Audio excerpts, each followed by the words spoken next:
crack eventually, and some week you wouldn't fill this room. I knew it was going to happen, and it has. So, good evening, everyone, and welcome to the 11th Ordinary Meeting of the Literary and Scientific Society at Queen's University, Belfast.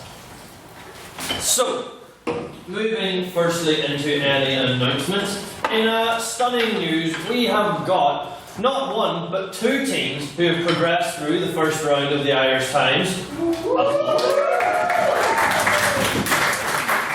If you're in one of those two teams, just give us a wave now so you can, admire yourself.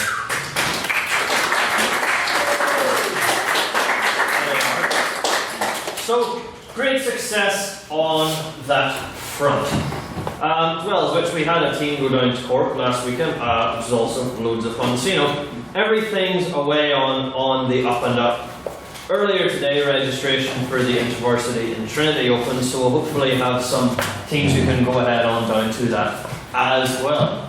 We've also got another team heading down to the Times on Monday to try to qualify. There we go. It's endless. There's always stuff going on. So, that's what's going on there. We've both been busy and successful, which is the two best qualities in the world, I've been told.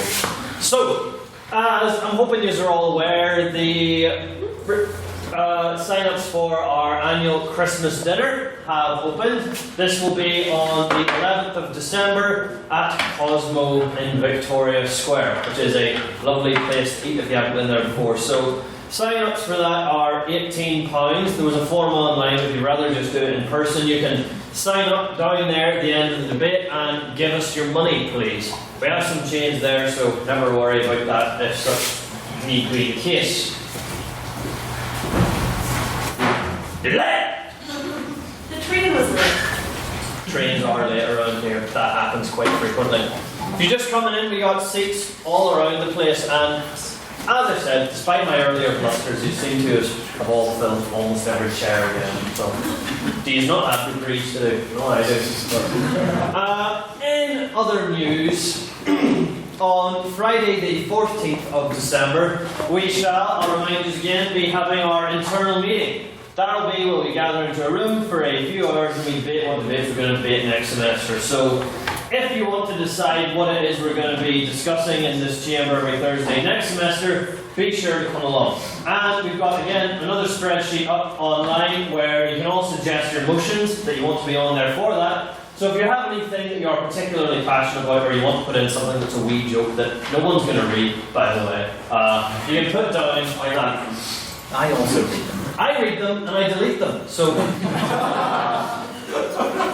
think about that the next time you're going, this house would use the infinity gauntlet, which is what I wanted to do, but apparently it's a joke. So I believe that covers all major announcements we have. Everything's preparing. Christmas coffee mini debates. That's the big thing. That's the thing I was talking about. Yes! So, we are in the last legs of this semester. The first term is sadly coming to its end, and we shall all have to part ways for Christmas, where any of our political discussions may involve that uncle with the weird opinions at the Christmas dinner table. That's me. That's him. But we shall be rounding things off with a night of festivities at our Christmas party, which is the final debate of first semester where we gather and break our usual formula and have 3 miniature debates.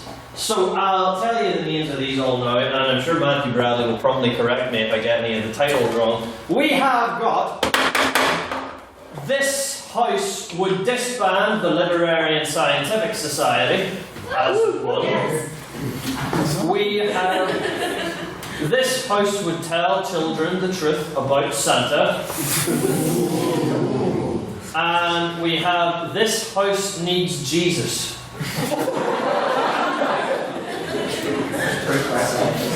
It does. It really does.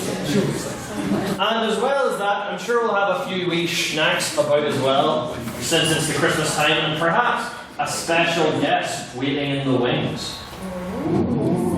Is it Ollie?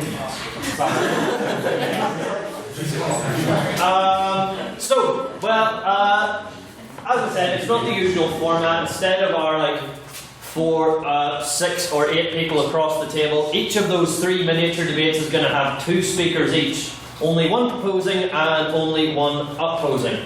So if any of those motions sound fun and you think you're a sufficiently humorous person, so you can come and talk to any of us and sign up for those. Because, that's always a fun debate we have to round out the semester at the end of the year, to celebrate all of the good times and merriment, which is, of course, all we have. So, that, I believe, covers the announcements. And now, please welcome up your Registrar of Recordings, Mr. Matthew Bradley, to read the minutes of last week's meeting, which was "This house would separate art from artist."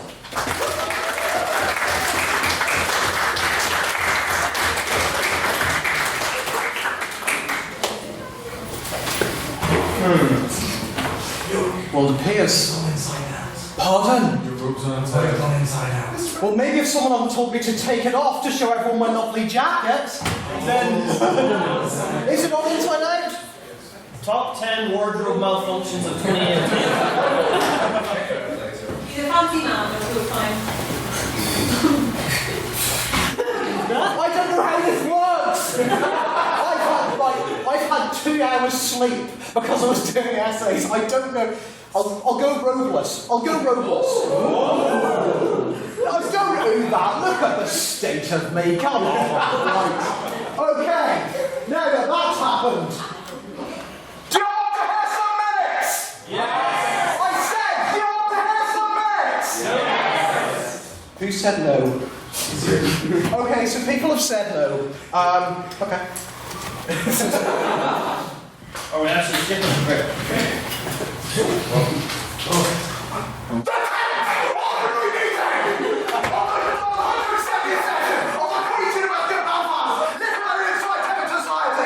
Took place on 22nd of November 2018 and was attended by 58 members. Just waiting for things to die down. Story of my life. The annual God King Novice Debate. This week's motion saw 8 novice debaters compete to be crowned Best Speaker. Hold on. Hold on a bit more, because touchscreens are awful.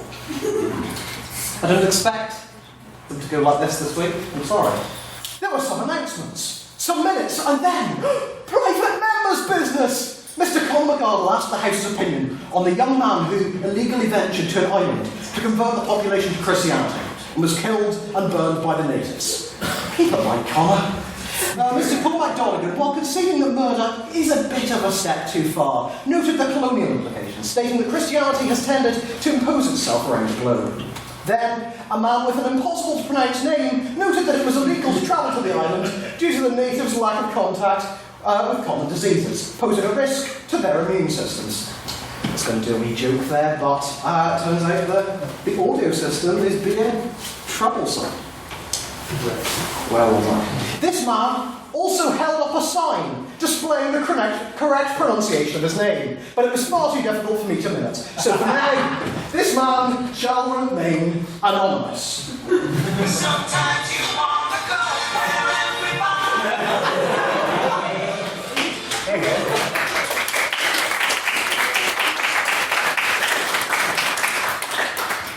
Thanks, it means a lot. Mr. Morgan Hickman stated that the outcomes of the young man's visit to the island were clear, and he suffered the consequences, which Mr. Hickman decided to demonstrate using a lurid metaphor of Mr. Russell Nairn having his hand severed by a wall.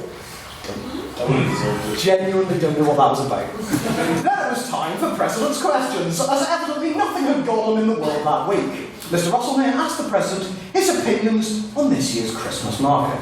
Mr. Dobbin, while disappointed they removed the lanyard stand, enjoys the Christmas market. He bought a chimney cake, which wasn't worse than £6, but found the macaroons to be delicious. He also said something about hats. Secretary Matthew Bradley, HLN, noting the recent release of Fantastic Beasts, The Crimes of Grindelwald, asked the President if he could make a disappointing prequel about the literatic. Who would he cast as our founder, E.L. Godkin, and what continuity changes would he make? Mr. Dobbin made the astute casting choice of Daniel Day-Lewis, and noted he would make the same changes as the Hobbit trilogy. Loads of long battle scenes, make it 3 films, and release painfully long extended editions. nice. Yeah, these are the minutes this week. Get on board, right? Mr. Colmagall quizzed the President on the slanderous graffito on the whiteboard behind him, which stated, "This House will impeach Hugh Dobbin." Mr. Dobbin rubbed this out, stating, "Anything can be removed if you have enough corruption." A vote was taken on the motion. This House would venerate Hugh Dobbin, which read 8 ayes, 6 nays, and 27 abstentions. So sad. To quote Mr. Dobbin in the moment, "Rip me." Oh no.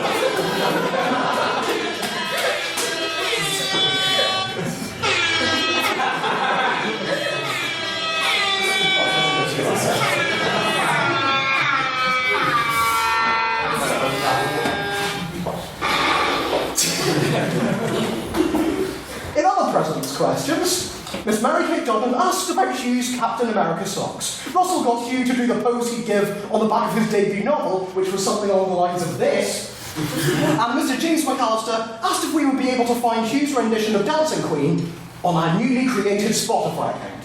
Mr. Dobbin stated that you couldn't. However, you can sample his tunes via his mumble rap account, Little Dobbin. It's really good. After introducing the 3 judges, Mr. Matthew Bryson, Mr. Russell Nairn, and Mr. Morgan Hickman, President Dobbin then introduced the year's Godkin debate. This House would separate art from artist. A vote of prior opinion was taken on the motion, which read 21 ayes, 16 nays, and 13 abstentions. Opening for the proposition in his maiden speech to the Society, Mr. Keelan McNally quickly defined the motion and noted that there should be a degree of moral separation between the artists and their art. Questioning whether we judged a bomb on Oppenheimer or dynamite on Alfred Nobel, Mr. McNally compared judging art based on the artist to a child being judged based on their parents, and concluded by stating that art should be judged on its own merit. Ms. Becca McMinn opened for the opposition, stating that it's not a matter of whether we can separate art from artists, but whether we should. Ms. McMinn utilised the case study of Harvey Weinstein, whose victims were an active facet of the films he produced. Noting the interesting political statements of Kanye West as another example, Ms. McMinn noted the status of art as an outward expression of an artist's inner self, and stated that in the case of morally reprehensible individuals, this should not be supported. Second to the proposition was maiden speaker Mr. Cormac Donegal, who centred his argument on Roland Barthes' theory, the death of the author. Noting the importance of an individual's unique interpretation, as well as highlighting the impossibility of knowing an artist's true intentions, Mr. Donegal explained that the author must not simply die, but we are all to murder them. I've lost my place because of an eye movement that was meant to get a bigger laugh than it did. Where was I? Noting interpretations of 2013's Man of Steel and 1966 Doctor Who serial, The Power of the Daleks, Mr. Donegan stated that without the artist, art becomes love, and reinforced the validity of individual interpretations. Ms. Shannon Matt spoke second for the opposition. In her maiden speech to the Society, she noted the discomfort that can be felt watching series such as House of Cards, knowing that somebody on screen has a history of abuse. Stating that by consuming this media, we are economically benefiting the use of artists, Ms. Matt claimed that our economic success will cause producers to hire those who guarantee sales. And the only way to dissuade them is to not give them money. Ms. Matt also noted how the artist can contribute to meaning, citing the problematic casting of Scarlett Johansson as a transgender man as a key example. Mr. Mark Gilmore spoke third for the proposition and provided the House with some words of wisdom, only to reveal they were the words of certified wrong'un Adolf Hitler, utilising this to demonstrate the separation between art and artist. Mr. Gilmore noted that consumers are not mind readers and cannot tell the emotion and personality that goes into a piece of art, only interpret it for themselves. Stating we should not make people feel guilt for enjoying controversial artwork, Mr. Gilmore implored the House to let art speak for itself, free from the context of the artist.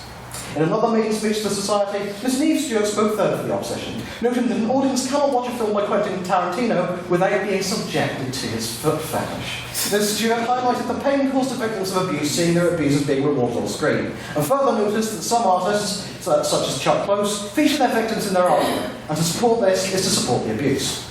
Questioning why actors are held to a lower standard than someone working in Domino's Pizza, which will go down as one of the most vivid metaphors of the 170th session, Ms. Stewart implored the House to consider the abuser's victims.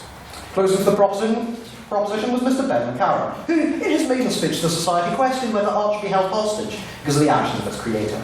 Citing the case study of a false claim of abuse against the frontman of the band Nothing But Thieves, Mr. McCarran noted the dangers of inextricably linking an artist with their art.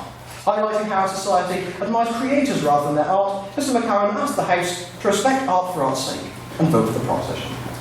The second Neve of the evening made the Speaker, Ms Neve O'Connell, close the opposition and indeed the debate, claiming that when you put your faith in the artist, you have to deal with the consequences of their actions. Stating that it is our choice whether to back artists, it is therefore the fault of all losers that cases of whitewashing and hiring of abusers in key roles continues even in 2018, as audiences have made these films financial successes.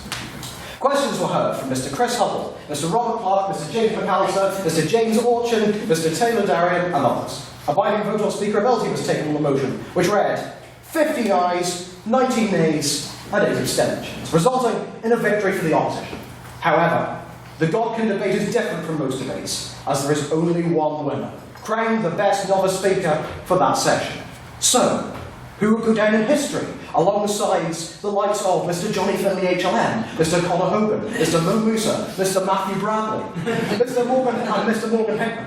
After the judges deliberated for quite some time, the winner of this year's Godkin debate was announced as Mr Keelan McNally. May I take the minutes as read?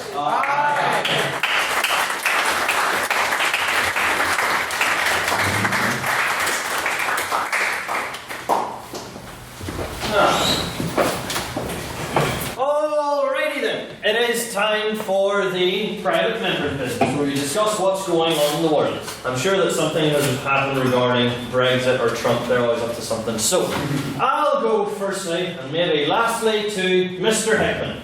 I don't want to talk about Brexit or Trump. You'll all be very glad to hear. What? There was a news article I saw yesterday, and it is that the British Film Institute, that funds a lot of small art house films or private productions in the UK and provides charitable support in those areas, founded 78 and 80-ish years ago, they have come out and said that they will no longer fund films where the villain is facially scarred. So, taking examples of Darth Vader, Scar from The Lion King, the idea is that there's been a long entrenched association of facial scarring with malintent and evil. And they're saying that they're supporting Changing Faces, a charity that works in that area, to try and end this stereotype and association, and will no longer be funding films in those categories where they have either actually facially scarred actors or artificially facially scarred actors playing those roles. Interested in opinions of the House. Any thoughts in the room on this? Mr Doherty. I can understand it as being a problem. I mean, the idea of sort of just making someone up to look facially scarred for a role can look quite bad, and ultimately in sort of a society still sort of wrought with things like domestic abuse, it is probably something that should be addressed very well. My only thing with it is the idea of facial scarring meaning someone has malintent and evil. When, if you said to me, name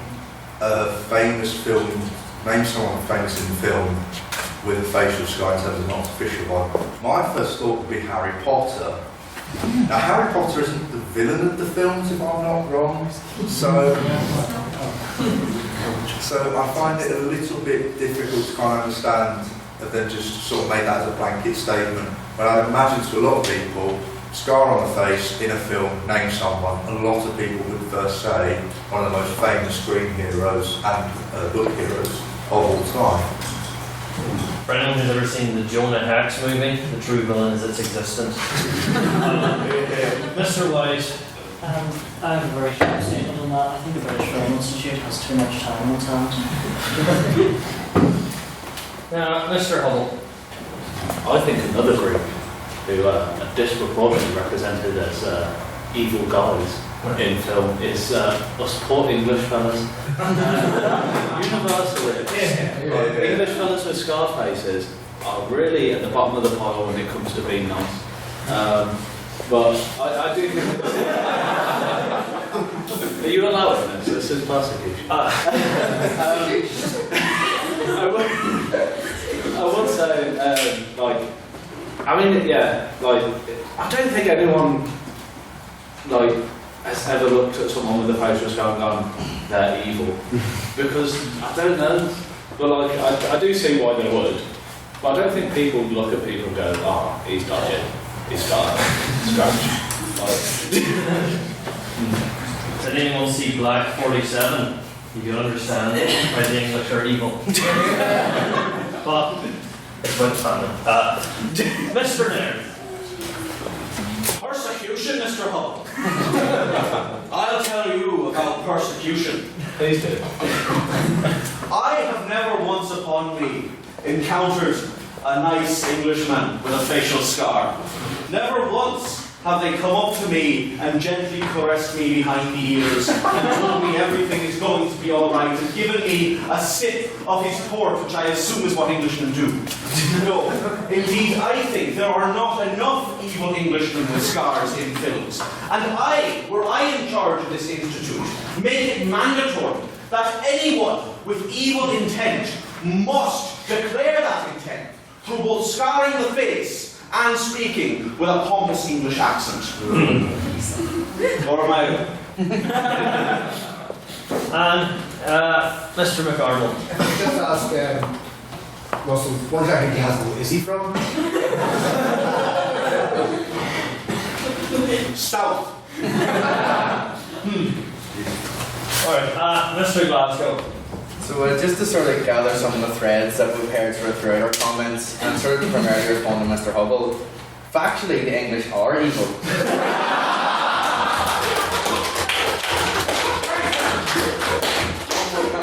And also, the British Film Institute, their whole scheme falls apart because Darth Vader actually had a scar back when he was a good guy. So their whole argument doesn't even make any sense. But he got way more scars and then he became evil. Yes, he has a facial scar that he got during the Clone Wars.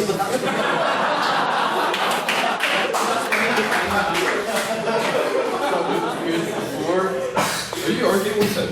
Yeah, but once they got the scar. No back and forth. Calm That's yourself. not true. It was once he lit the fire. Calm yourself. Gave him. This is swiftly becoming a kangaroo court. We all know well of Anakin's adventures during the Clone Wars. There is no dispute. I'm never going to close out on that point now. If anyone has any separate private member business to bring up, Mr. McArdle. Surely you've seen the footage of the attack that took place in England by a fellow student on a Syrian refugee and the sort of political fallout that accompanied this. Basically, it was a Syrian refugee student in a school being attacked by a fellow student, and it sort of took on a life of its own. The students are being charged. People are now sort of arguing that this is sort of indicative of Britain's going towards a very sort of more unwelcome pace, a more right-wing pace. The student in question was faced with a lot of stuff from Tommy Robinson. First, I think was really speaking actually as it appears on his criminal charge sheet. But is this a case of simply bullying, as we've seen, or is it indicative of something more sinister, or something more in terms of a shifting society more to the hard right? Over to Mr. Patton. To quote someone who actually, someone who may not be familiar with the house, a gentleman by the name of Harry Leslie Smith, who died on Wednesday, a very prominent left-wing commentator, he said, in 1945 we opened our arms and welcomed the refugees to our shores because it's the right thing to do. We are not doing that anymore. We have turned away people that need our help, and we have made our country so much more fearful, so much more divided, and so much more hateful. This may be one incident, but it has become indicative.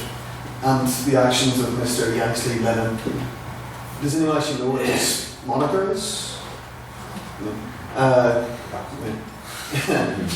Are appalling, and what he has promoted is dreadful.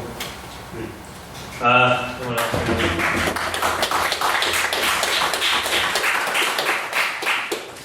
Right, Mr. Doherty. I'd just like to say, as a token Yorkshireman in this room, that this brings great shame upon my county, and I'd like to say that most of us are very nice people, and this is a disastrous thing for the county, and I hope we can stop this very soon. God bless Yorkshire. Mr. Nairn. I think what this is indicative of, what this shows, is that Racial prejudice and racial persecution are not, as the leftists so often assume, a old person problem. It's something that is very much pervasive across the age divide.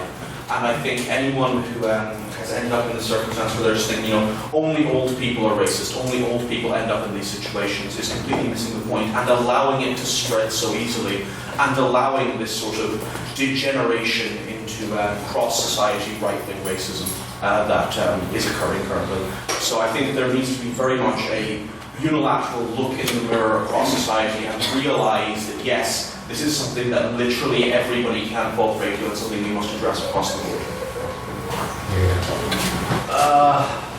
Mr. Hickman. I think we've got a point here. I think I can't disagree with that. I think it's appalling to see individual incidents like this, and also any issues that we see on a broader scale. And I think as a house we should decry them.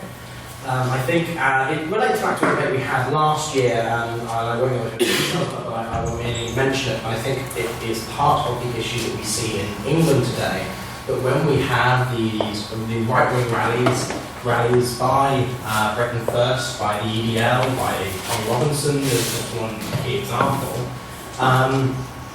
the response we see on the streets is very infrequently and very unfortunately exhibited by another form of extremism that goes out with a deliberate desire to break up and to attack any protest or anything that is going on. I don't think that is also an acceptable response. I don't think they are the only people responding to these issues, but they are unfortunately the ones that are given the media attention, the media coverage. I think there needs to be a shift in how our media addresses these issues, and how we as a country and across these islands and across Europe as well address the issue of the rise of the right wing and the rise of extremism in all quarters. I think that's something we will do. The event I'm doing, the debate I'm alluding to from last year was our Antifa debate, the Dufferin debate, which I would suggest anyone listen to if they're interested in this topic. It's on Spotify now. Monsignor Christopher Hull. Thank you for my proper talk. I think the only reason why we didn't have fascists after the Second World War in England, which we did have, was because people went and smashed their meetings, broke up their meetings. There was a group called Section 43, who were like a radical Jewish group, who came back as veterans from the war and saw Nazis in London organising on the same lines that Hitler did, and the only reason they were stopped was because we smashed them. And we went there and broke up those meetings. The only reason why the National Front in the 80s and the 70s and 80s stopped was because people stuck up for themselves. People smashed down the fascists. And we're getting to a time where it's not safe for people to be on the streets. People are getting attacked. And we've seen across the Western world a rise of not just like fascists in that term, but actual Nazis. People who are proud Nazis, who are like Hitler praising, swastika wearing, exterminate the Jews, Nazis, and it's because we've got this sort of moderate liberal where we should have everyone should be allowed to have their piece, and we've got Steve Bannon on the I was about to swear on the television being platformed as though his views are acceptable. No, the only reason we stopped that in the past was because we fought back, and that's what we need to do with these people. I'll allow the last word on this here, so I'll go back to Mr. Hickman. I think my issue is with the language used by my friend at the house. I didn't swear. It's not language. I think you talk about smashing and I don't put words into your mouth. However, I think a reasonable interpretation of that is suggesting vigilantism. I cannot stand by and advocate for vigilantism.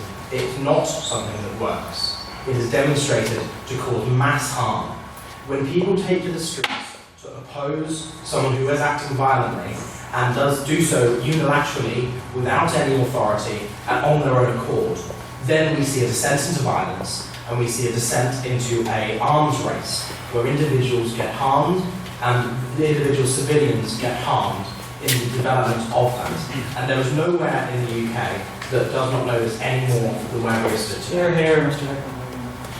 Well, that was simply smashing. But we're gonna wrap up the private members' business there and move on to the President's questions, where if anyone has something to ask me, it's Mr. Scott. What is the President's opinion on the current popular and probably dead by now meme, they did surgery on a grave? I don't actually know what that one's about. What is that? Surgery on a grave. Shame. Is that it? Yeah, they did surgery on a grave. Like that. Was it successful? No, actually, no, Great died. As Great guy. like it's me, yeah, no.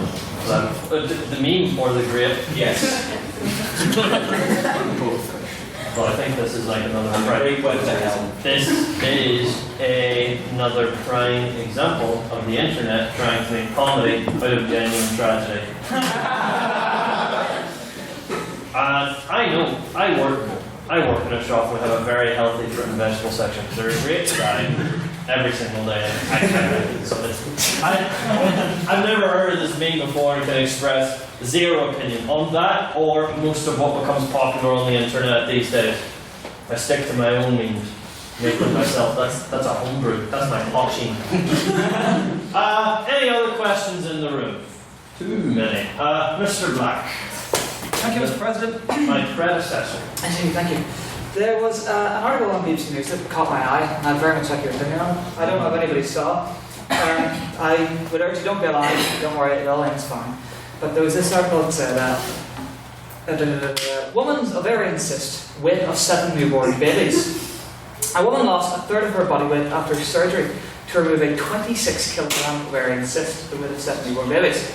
Now, yes, horrifying. The good news is she feels great, it's wonderful, and all that. But what really caught my eye was a quote from her, and I'd like your thoughts on it. The quote was, they explained how big this cyst was and showed me pictures. I couldn't believe I'd been walking around for so long carrying this medical alien. And I stress this is a direct quote. It looked like a massive pile of ice cream, so I called it Mr. Whippy. My question to you, President Dobbin, is have you ever had any mass removed from your body, and if so, what did you call it?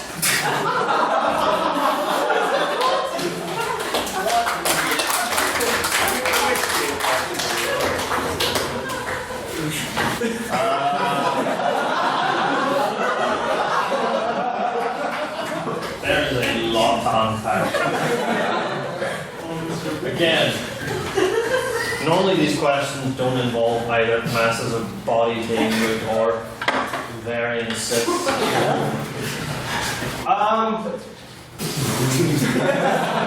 Can't say I've ever had a mass of my own body removed, unless you count my dignity. But hair, does that count? Gets pretty big. I call it my hair. And gonna have to end this one here. That's my material spent. So, Mr. Hubble. As people might have seen the protests in France this week, and in true French style, a group of protesters got a digger full of horse manure and dumped it in front of the government building. If you could dump a digger full of horse manure on anyone's house, whose would you pick? I know who it would really be.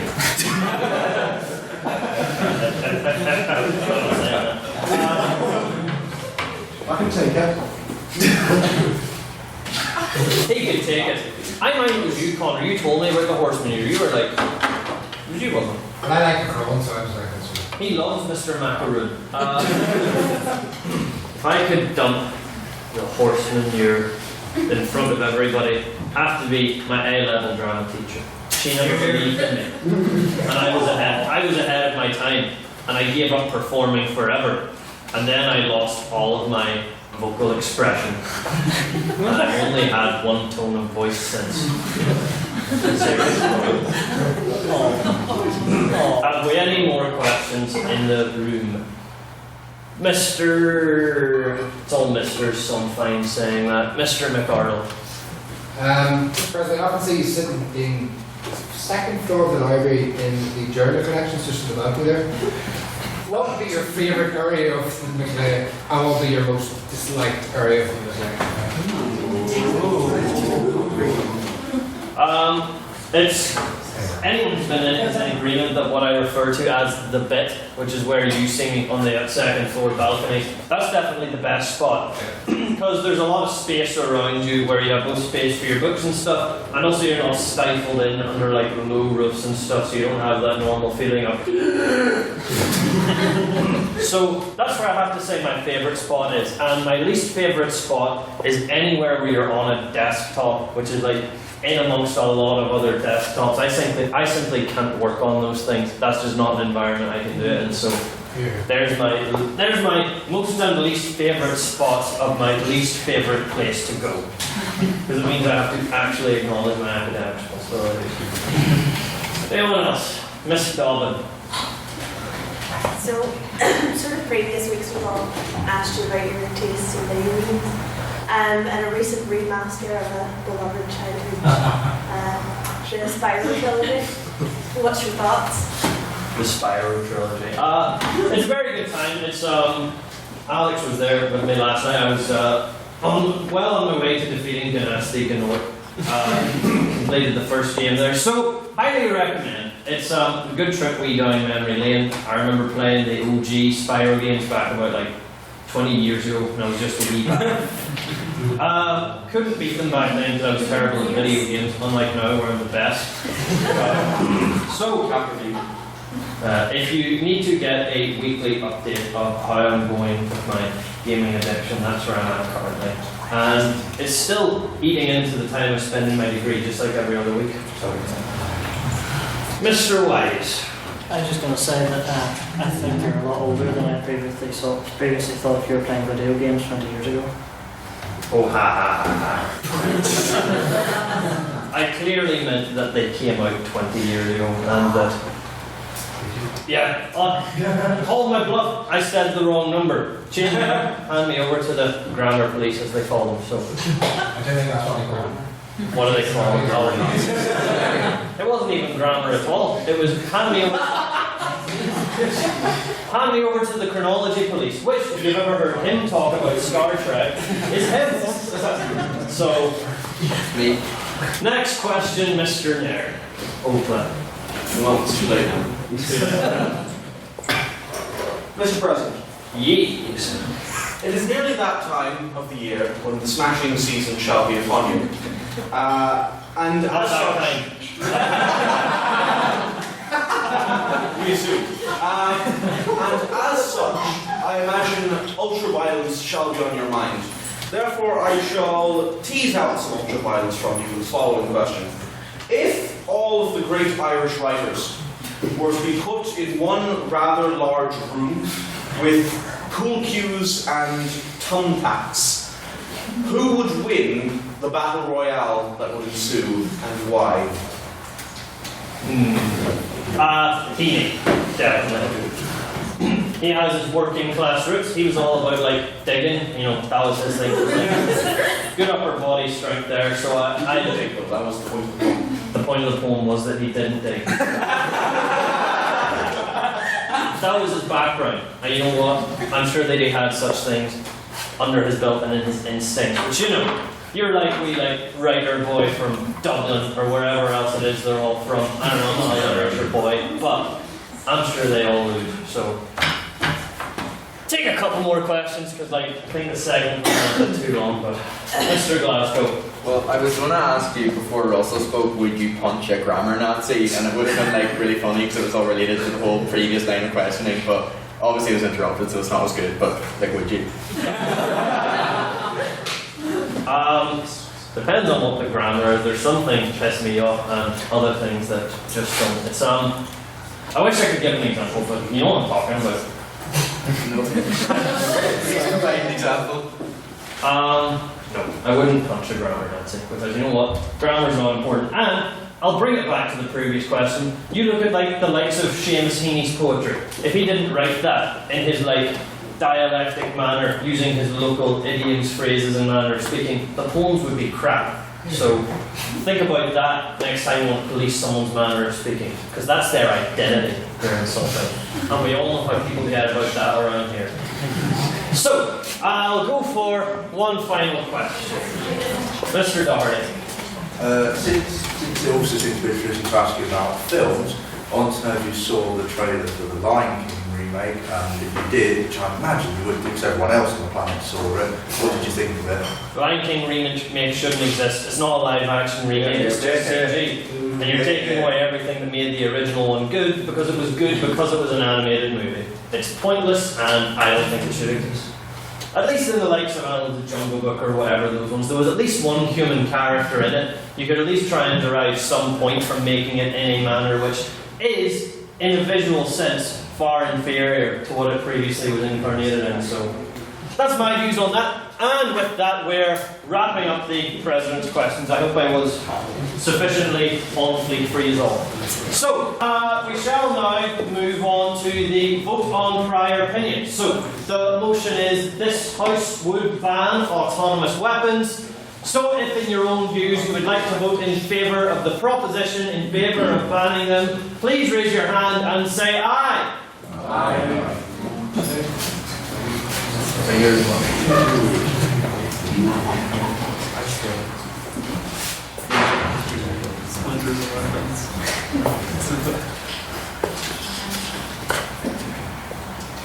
One, four, alright. And if you would like to vote in favour of the opposition, please raise your hands and say nay.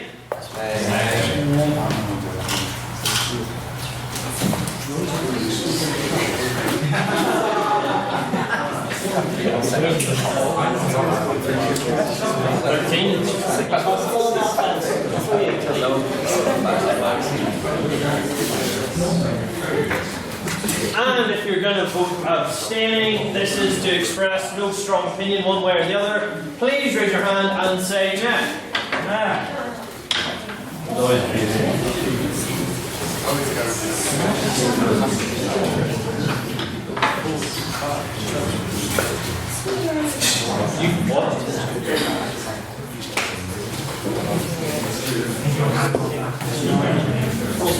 So, Matthew Bradley, will you tell me what that vote read? Certainly. The ayes were 24. 13, this is wrong, 13 nays and 7 abstentions. The ayes have it then, the ayes have it.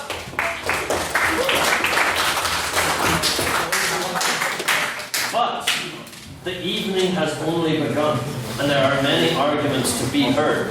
So, it is with great pleasure and without any further ado that we introduce the first speaker for the proposition. Please welcome up Mr. Hamid Taffet.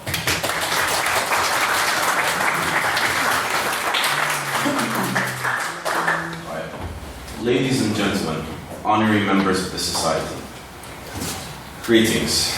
Tonight, we'd like to discuss our motion about why we are against autonomous weapons.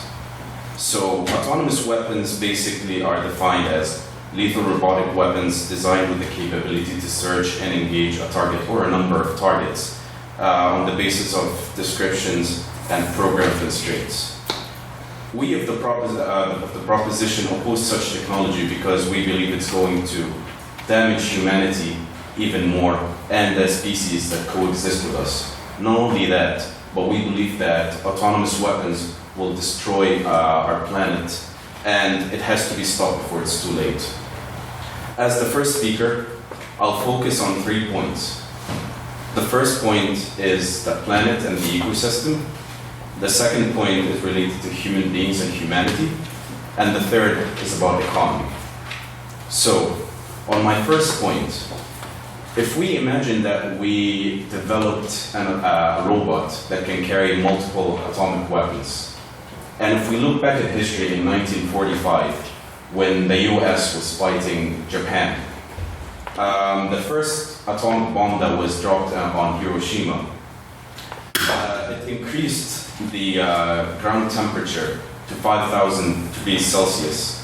Not only that, it increased radiation and it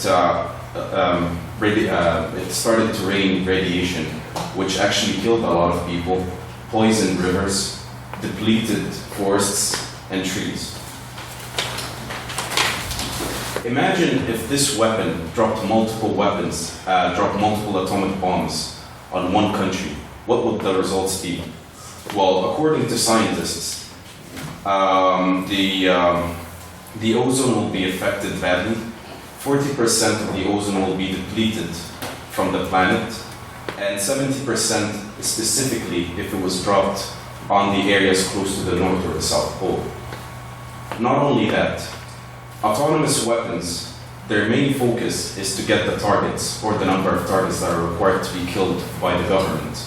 So it will do whatever it can, destroy forests, burn landscapes, or even if we developed a weapon that has the ability to destroy mountains just to kill terrorists from their hiding place, it's going to destroy the environment badly, and we're not going to have any place to stay. Not only that, it's going to destroy our agriculture, it's going to destroy rivers, it's going to destroy animals, and it's going to destroy the planet in general. Go ahead. What would be the difference between that and just a missile? Because at the moment, like people will assign just a standard missile to fire at a specific place. All that you do then is programming the computer to do that same action. So what would be the difference? Well, the difference is, at least as human beings, we can judge when to shoot, when to attack, and when to stop. But once you release a robot or any autonomous weapon, it's not going to stop. It's just going to go in and the targets and come back. It's not going to think for itself. It's not going to judge whether it's better to shoot this person or not. It's not going to judge if this person is a threat and should be removed or not. It's only going to focus on, I want to eliminate this, I must do it. The second thing I would like to talk about is human beings and humanity. Unlike us human beings, autonomous weapons are incapable of proper judgment or using logical sense. Furthermore, robots will focus on the elimination of targets or the number of targets it's required to eliminate. Go ahead. Surely if we can trust one thing these robots to do, being logical as well. Not always. You will, at the first stages of developing these weapons, there's going to be mistakes. And by the time we develop them to their full potential, it's going to be too late. So, even if it has to shoot, robots will only focus on the elimination of the targets or the target or the number of targets it's required to eliminate. Even if it has to shoot down tens or even hundreds of innocent lives in the process in order to eliminate the target.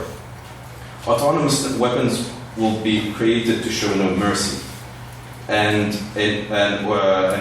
anything from a small child to an elderly trying to escape war. If this weapon sees it in its sight, it will consider it an obstacle and it will shoot it down. So it cannot distinguish between innocent and a killer, or like a friend or a foe. It's here just to do its mission. Moreover, if these weapons fall into the wrong hands, like dictators, or like terrorists, or like powerful people, imagine how will they use it. Imagine how they will suppress the population. Imagine how, if, for example, let's say a corrupt government and people start an uprising against them, they're going to use these weapons to burn people down, to kill people down, to relentlessly shoot people down. Go ahead. Surely they could do the same without autonomous weapons. Surely it's still the case that any authoritarian regime wishing to keep control will use force with or without autonomous robots or weapons. True, but weapons will kill without hesitation. At least with us human beings, we can interact, we can stop things, but a robot will just smash through thousands of people or like shoot thousands of people. On my third point, I'd like to talk about the economy. If we look at in 2015, let's take the US for example. They spend 54% of their GDP on military. This includes military exercise, international military assistance, and nuclear weapons. while they spend 6% on education, healthcare, and 3% on veterans benefits. If we put our resources on such weapons, that will be not only will this be a waste of time, it will be a waste of money. It will require a large number of human resources and people in the STEM fields to work hard just to develop these weapons, and it will cost us dearly. We can take these costs, and by the way, 54% is $593.6 billion, which is too much. We can invest all this money in education, healthcare, dealing with unemployment, and dealing with any food shortages, or dealing with any research that can help us counter global warming or food shortages. So that's why we encourage everyone to vote for the proposition, vote for peace. And the words of John Lennon, make love, not war. Thank you.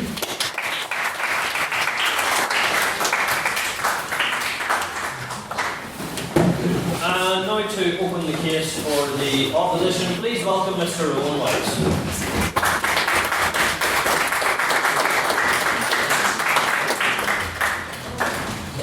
So, Mr. Speaker, sir, good evening, ladies and gentlemen of the House. We live in an age of automata and automation, from the devices which we carry in our pockets and the most advanced software yet produced which can match and even exceed human performance in given tasks. It is no less of a revolution driven now by autonomous machines, every bit as much as the Industrial Revolution was driven by the advent of the steam engine some 2 centuries ago. Now, members of the House, new technology has benefits, and I don't believe anyone would dispute that fact. But the picture which the proposition would like to paint of autonomous weapons is not only plainly inaccurate, it is in fact not substantiated by evidence. War is not a constant, threats are ever changing, and it is the vital occupation of our armed forces to respond to these threats. Just as threats change, so technology also changes, and this enables new forms of warfare to develop. Modern military semi-autonomous weapons have enabled a revolution in how conflicts are fought. This revolution has a noticeable effect on servicemen and servicewomen. The noticeable effect is that it saves their lives. This is because by increasingly utilising air power instead of boots on the ground, we keep our soldiers out of harm's way. And that point will be expanded on in the speeches of Mr. Morrison and Mr. Thompson, the President. Sir. Go ahead. Exactly, it allows for it to reduce Western lives lost, which further incentivises the West to go to war with countries like the Middle East and increase their tyrannic hold upon them. I would advise that the good gentleman look at Tony Blair's invasion of Iraq and see how much peace and stability that particular boots on the ground and not autonomous weapons campaign has brought to that region. I would argue that it has brought nothing valuable for the West, in fact, nothing at all, and it's created an absolute mess. Now, I would like to focus now on the advantages of semi-autonomous weapons and weapon systems on the modern battlefield. Strategically speaking, gains made against the Islamic State group act as an ideal case in point. I am pleased to inform the House that beginning in 2015, the Royal Air Force began an extensive air campaign to combat forces of the Islamic State of Iraq and Syria, locally referred to as Daesh. On that point, No. Our Royal Air Force joined NATO allies, including the United States Air Force, and subsequently made use of some semi-autonomous guided bombs and missiles, namely THW and Storm Shadow, to strike important Islamist targets such as ammunition dumps and safe houses. I am pleased to inform the House that this campaign successfully wore down forces available to the enemy from an estimated 50,000 fighters in 2015 to less than 5,000 in 2018, and these estimates can be backed up by British intelligence. For those in the House who require an explanation of the relevance of these weapons to the debate, let me provide it. THW is a British-designed system manufactured here in the United Kingdom. It can be deployed from both Tornado and Typhoon jet aircraft operated by frontline operational squadrons of the Royal Air Force.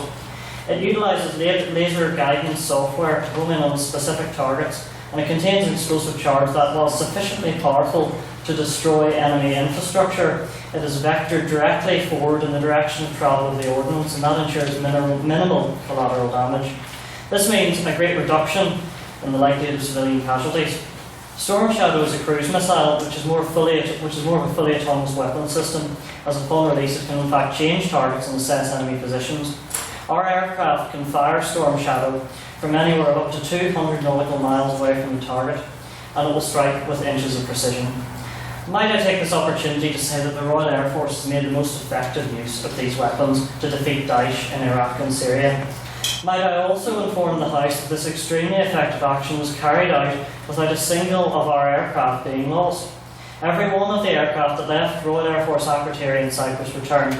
To quote the BBC reporter on board our flagship, the aircraft carrier HMS Hermes, during the Falklands Liberation Campaign, I counted them all out and I counted them all back.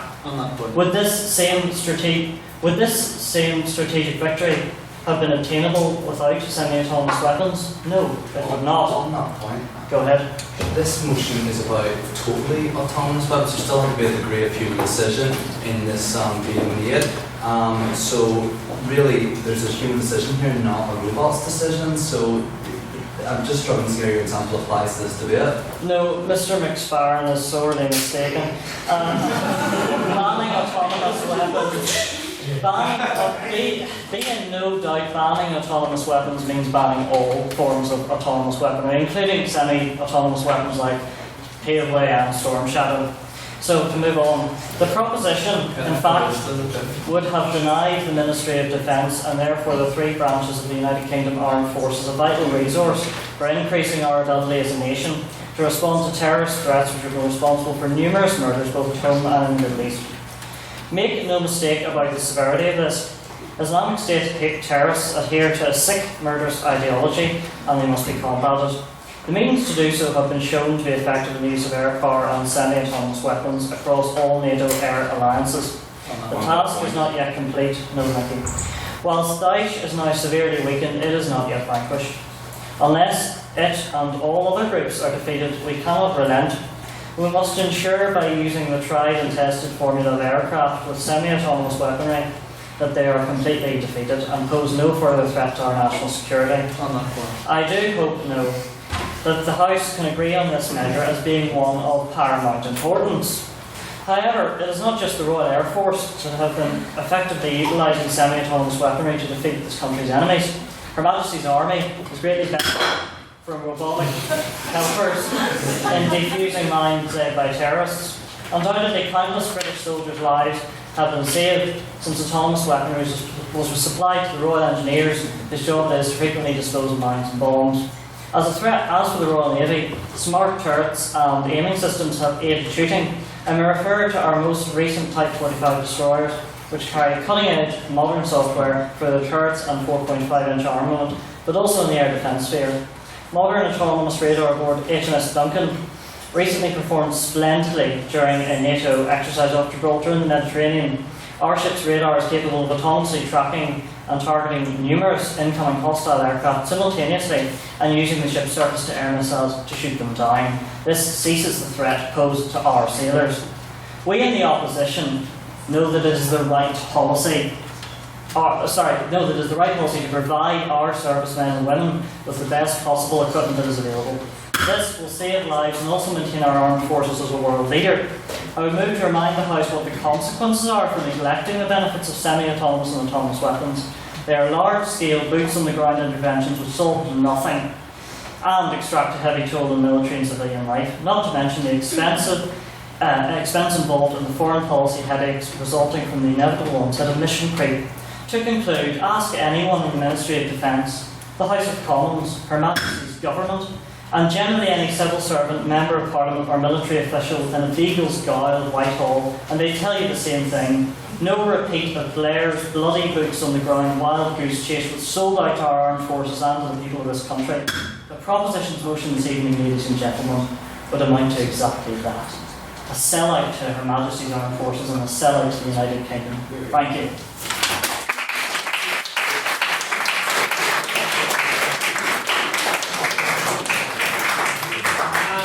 Get a second round of applause for Mr. Wise's maiden speech, please.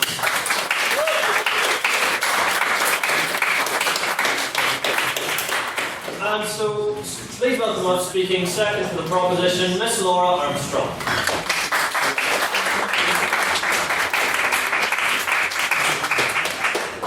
Okay, so firstly, I would like to start start with addressing some rebuttal for the person in the opposition. So this is kind of focusing around this idea that with autonomous weapons, this will help remove humans from war. But I think what's at the core of what the proposition is trying to get across is that the reality is we need humans in war. We need humanity in war and in military conflict. Which, may seem ironic because wars are considered to be such inhumane events, but however, they do require emotions to be involved. That slight sense of hesitation and of having second thoughts and of questioning orders, which is what comes with having human combatants.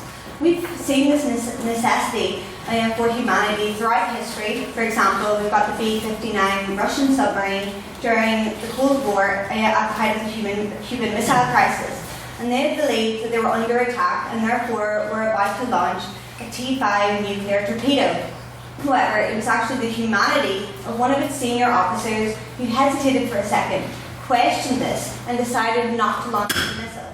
And instead, this officer is considered to have saved the world. And to be honest, we probably would not be here if it wasn't for that humanity. However, with autonomous weapons, they consider what they would consider these human faults of getting emotions involved and second guessing is missing. And therefore, if they have an order, they will follow it no matter what. And that no matter what is where the problem lies. So now kind of focusing on the points of my own speech, I would firstly like to look a bit around the ethics of autonomous weapons, especially in accordance with international humanitarian law. Secondly, I'm going to address the dangers if such weapons were developed, and lastly, I'm going to touch on the weaknesses if they were developed and integrated and relied on as a military weapon. So, starting off with looking at international humanitarian law. It's based around three main principles which all military actions and weapons need to be able to comply with in order to be considered ethical and humane. So this firstly includes it needs to be discriminate, so discriminate between your combatants and non-combatants. It needs to be able to assess military necessity, and lastly it needs to judge proportionality, particularly in looking at your collateral damage versus the value of the military objective. So, would it really be proportional to kill thousands and thousands of innocent civilians in order to kill one enemy soldier? But the problem is, with weapons, the more and more autonomy, that you give them to make decisions and to assess all of these military situations, the harder it is for these laws to be complied with. Many scientists and scholars have stated that in order for weapons to be considered ethical and to comply with these standards, there needs to be a certain degree of human control over the weapons, not just in their initial programming, but in their continual development and updating these weapons. And later on in my speech, when I go on to the weaknesses of such weapons, I'm going to address how that continual updation, that continual control over the weapons cannot be had, and thus they cannot be ethical. So now looking at the dangers of such weapons, this can be expressed by even looking at autonomous weapons on a very small scale. So there's currently development into producing micro UAV weapons, which are basically these tiny flying unmanned quadcopters. They're really small. They're only about 3 to 4 centimeters, and one of them would easily be able to kill or disable any human being, as they're programmed to kill their targets by targeting them through the eyes or through the side of the head. And therefore, it's clear how dangerous these weapons are, as even one on such a small scale, humans could never match it. So could you imagine how dangerous they would be on an even greater scale? And another thing with these micro weapons is that once the technology is out there, and that's why we stress that this ban needs to take place now before the technology and development is fully out there, that scientists have stated that this technology will be pretty easy to make. And it's also going to require very little resources, it's going to be relatively cheap, and can be mass produced without a lab setting. So therefore, these weapons could say, if the software was available and downloadable, could be made in, say, someone's bedroom, or maybe an underground terrorist cell. So this is obviously going to appeal to many different groups, and it's going to basically allow anybody to have their very own army. So this is especially going to appeal to, say, your dictators who are going to repress any resistance or any sort of freedom of speech, or terrorists and paramilitary groups who can mass produce their very own army. So lastly, in looking at the weaknesses of such weapons, this can be seen in looking at their heavy reliance on software. Because they're so dependent on software, this means that they're obviously very susceptible to hacking from the enemy side, who, if they could find out your algorithm, easily copy it and outwit you. Also, since they could be hacked, this means that they could make your weapons malfunction and even attack you. Lastly, this is kind of around how that humans can't be in control of the constant development of such weapons that I kind of referred to before, is that this process simply would be too slow, and that would allow your enemies to predict your weapon's actions, and therefore the only way to kind of get around this is that you have to make autonomous weapons self-adapting, and therefore obviously they're going to be unethical and not be able to comply with international law. But also with doing that, that means that the weapon itself is responsible for its own development, and therefore pretty much making all of its actions unpredictable and uncontrollable. And that kind of fear of the free will of weapons, Zach's going to go on and elaborate in his speech. So overall, for these reasons, I believe that we must ban autonomous weapons now, before it's too late and the technology is already out there. Because once that happens, it is too late. That's because, as I argued, that these weapons are totally unethical, they are seriously dangerous, and they're also inherently weak due to their overdependence on their software. I'd like to leave you with a quote from the Financial Times that said, "Autonomous weapons are a nightmare that the world has no call to invent. Therefore, please vote with the proposition, and thank you for listening."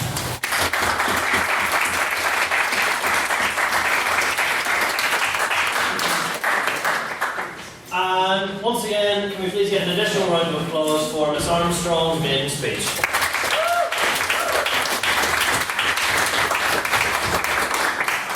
And now, before we continue, I'm just going to ask if everyone on each side of the room can please make sure to keep your voices down, because a lot of people are coming in and going, and there's quite a bit of mumbling going on, so just to for respect for everyone, to make sure that there's not a lot of noise in the room. So, it's just to let everyone know, Mr. Morrison has used his right as a maiden speaker to waive any POIs to be given during his speech, so no POIs can be offered, so don't raise your hand or do so. So, please welcome now, speaking second from the opposition, Mr. Peter Morrison.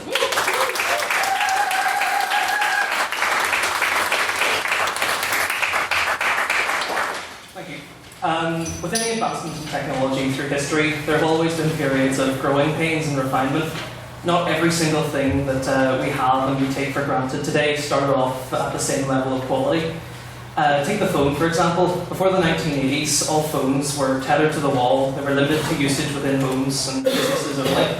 Then in 1983, the first mobile phone was developed, a revolution in technology, as we were now able to communicate from anywhere theoretically. Now in practice, in the 1980s, you'd be lucky if you got 5 minutes out of a major city without losing signal. But look at your phone now. They're a far cry from this original predecessor. They're thinner, they're more efficient, and the functionality is exponentially larger than the original. And this is my point. In order to get to the world-changing level technology can achieve, it needs time to develop and evolve. By outright banning autonomous weaponry, we run the risk of losing out on some of the greatest achievements that we could ever achieve. But more weapons won't improve lives like mobile phones, you might say.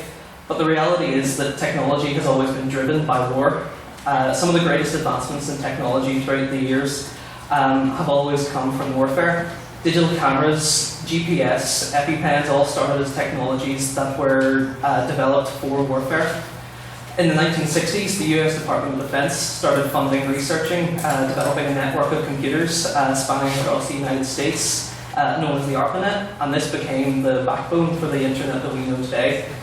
By banning these technologies from military investment, we would be stifling the overall quality of life for the world, as we would be losing out on the technological trickle-down effect that has been happening for decades. Most fully autonomous devices are still in their infancy today, with most still being in the early testing phases. Within time, this technology used to further the development of autonomous weaponry could be used in civilian life. The same technology that could be used for autonomous weapons could be transferred to areas such as self-driving cars or assist with police force with non-lethal tactics. This isn't even touching on the benefits that the military themselves would have with access to this type of technology. A large fear that people have when discussing using artificial intelligence to make autonomous weaponry is the idea of the AI going rogue, malfunctioning in some way that causes the loss of innocent civilian lives. However, in this scenario, we would still treat the autonomous weapon as equipment. Current equipment that is being used by the military can also fail. A missile or explosive device that is being transported by the military could detonate prematurely and kill many more lives than a faulty autonomous weapon could. This fear of something malfunctioning is present within every piece of equipment the military use. It is up to the developers of the equipment to make sure that this piece of equipment has been tested rigorously enough and with enough fail-safes before that this new line of advanced weaponry is deployed, that it is reliable to use.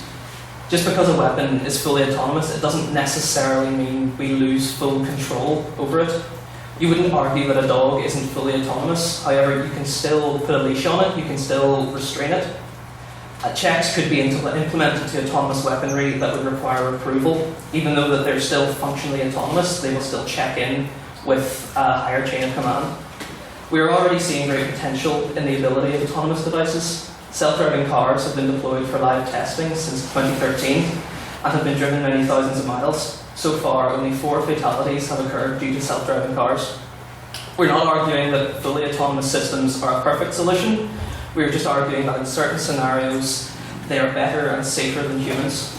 According to the US Department of Transportation, over 90% of all vehicle crashes are due to human error, be it distraction per reaction time or per performance. With autonomous vehicles, the aim is to reduce this percentage significantly, if not removing it altogether. This idea of improving efficiency and safety by removing human error can also carry over to the military. In intense scenarios where the ability to take in all the surrounding data and react accordingly is key for survival, autonomous weapons would have faster reaction times and be able to process more data. This would greatly reduce the amount of human error within war.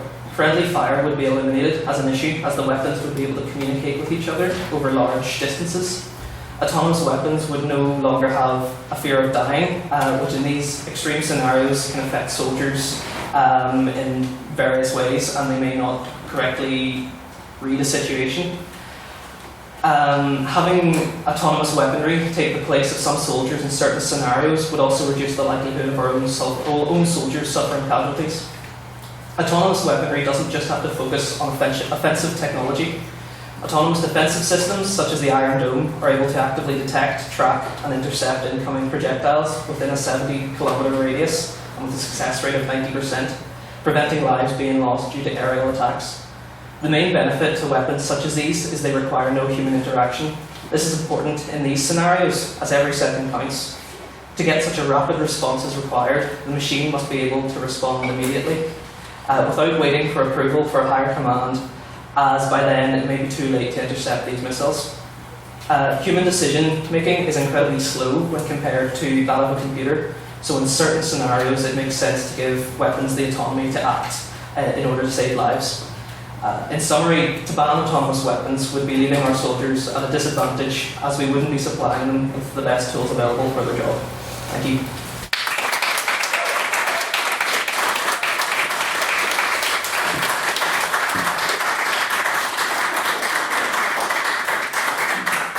And if we could once again get a second round of applause.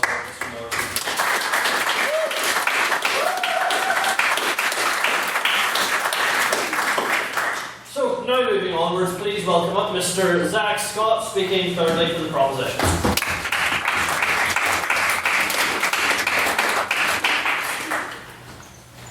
Okay, so in recent years we have been able to go as far as having guns in our hands to guns that are remotely controlled. The question I have is, where is that going to lead? Well, the idea of an autonomous weapon is you just take away the remote control part, and it is driven solely by artificial intelligence. The problem with this is you're putting the decision to kill someone in the hands of a machine, which is wrong.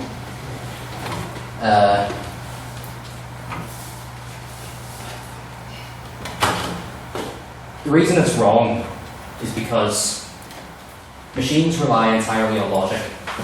They don't feel emotion, and they don't believe in right or wrong. The problem with that is that it can be wrong to kill someone most of the time, but a machine wouldn't see that. It has no moral complex whatsoever.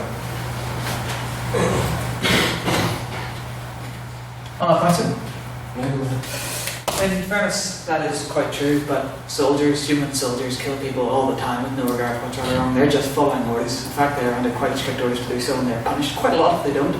So, does it really matter?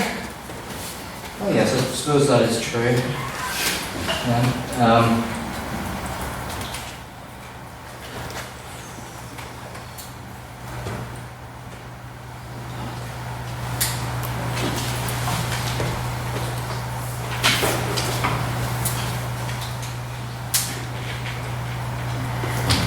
The difficulty with an autonomous weapon being given an order is, does it know when to stop? Take, for example, two countries at war. The autonomous weapon could be given the order to kill the opposing country, members of it, by identifying them and then killing them, simply. No thanks. If those two countries go to peace, then unless there is something to stop the machines, then they will still think that they have to kill people. Yes? Surely it's more logical to assume that machines will be used in some form of tactical maneuver, say maneuvers laid out by a higher command for particular operations, rather than just getting free rein to go run around and kill whoever looks like someone who's not one of us. I mean, realistically, that's not the state of our technology, or that we can see being proposed by the opposition.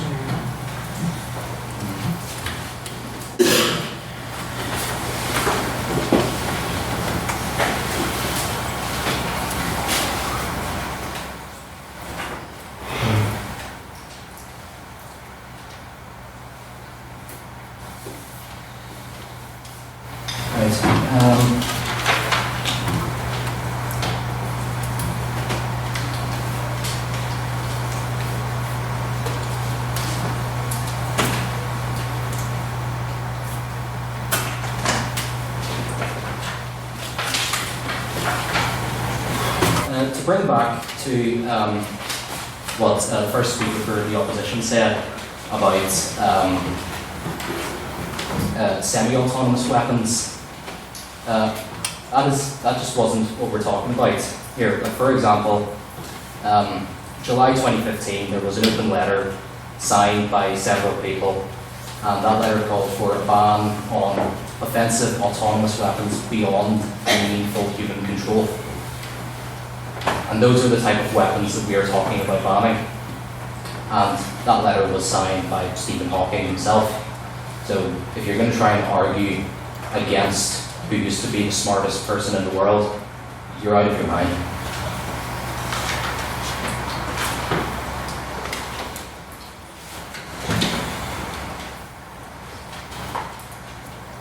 I'd like to bring it to the possibility of an AI-operated machine developing free will. Obviously, this is one of the most far-fetched possibilities, but it's a possibility nonetheless. If a machine kills someone of its own free will, it severs the justice system, because if the machine did it of its own free will, then no one person can be held responsible for the death of the victim. and that would mean that justice wouldn't be served.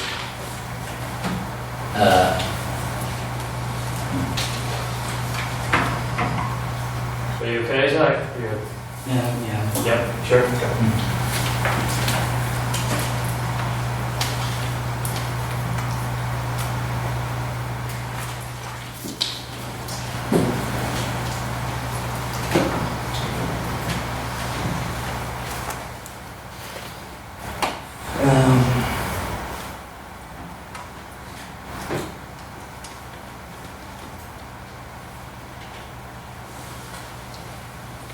I'm sorry, I was just... No, you're alright. I can't really bring anything else to this, so... Just, in conclusion, despite my arguments being not very persuasive, if at all persuasive, please do still just not think about what you can do with the power of technology, and think instead about what you should do and what you shouldn't do. More importantly, what you shouldn't do. Say no to autonomous weapons and vote for the proposition.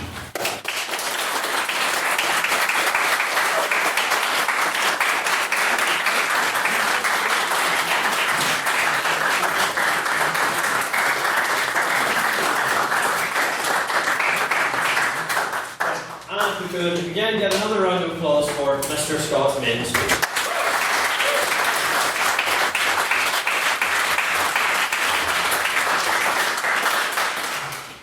Right, and it's I even forgot to mention this at the start of the debate, with which I greatly apologise for. It's we're co-hosting tonight's debate with the Queen's Computer Science Society, and it's Mr. Morrison and Mr. Thompson here are here as guests for them. So if we could, while we're still awake, have a round of applause for their quality.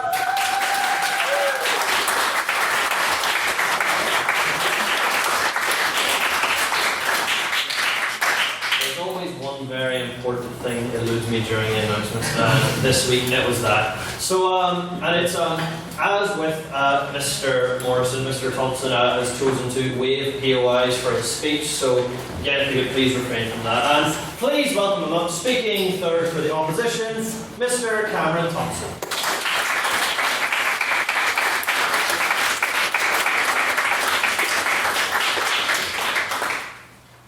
Alright, so far you've heard arguments for and against, and I'm just here to kind of give our point of view as technologists about what AI can do. So, first of all, we're talking from an economic perspective.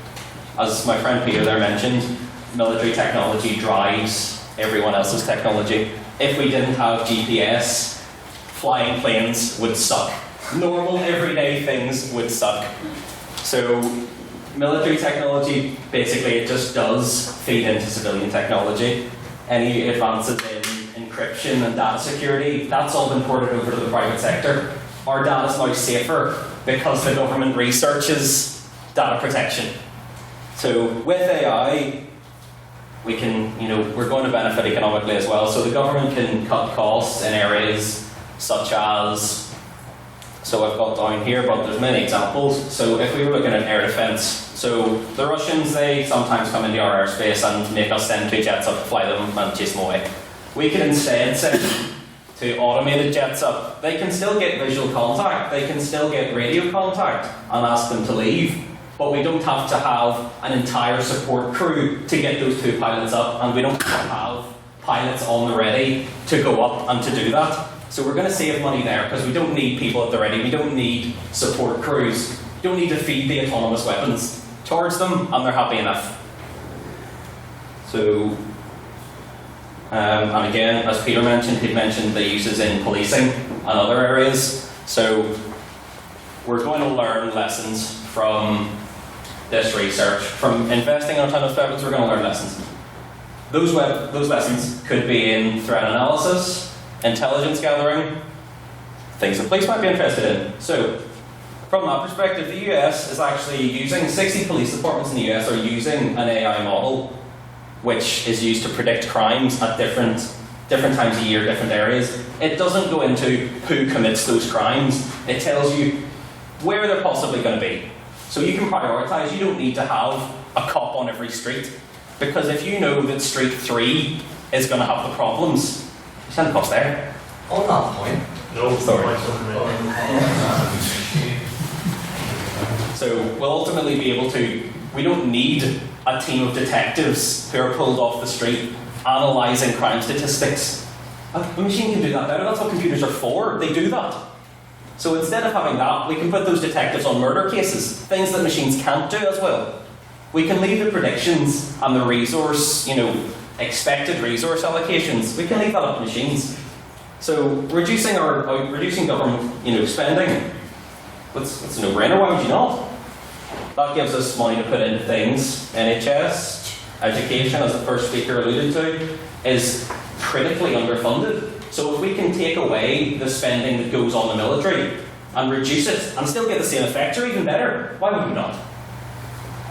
So I'll jump over just to the ethical side of things, which most certainly is a problem as laid out. But the thing that I'm here to make my case on is that machines are not immoral, they are amoral.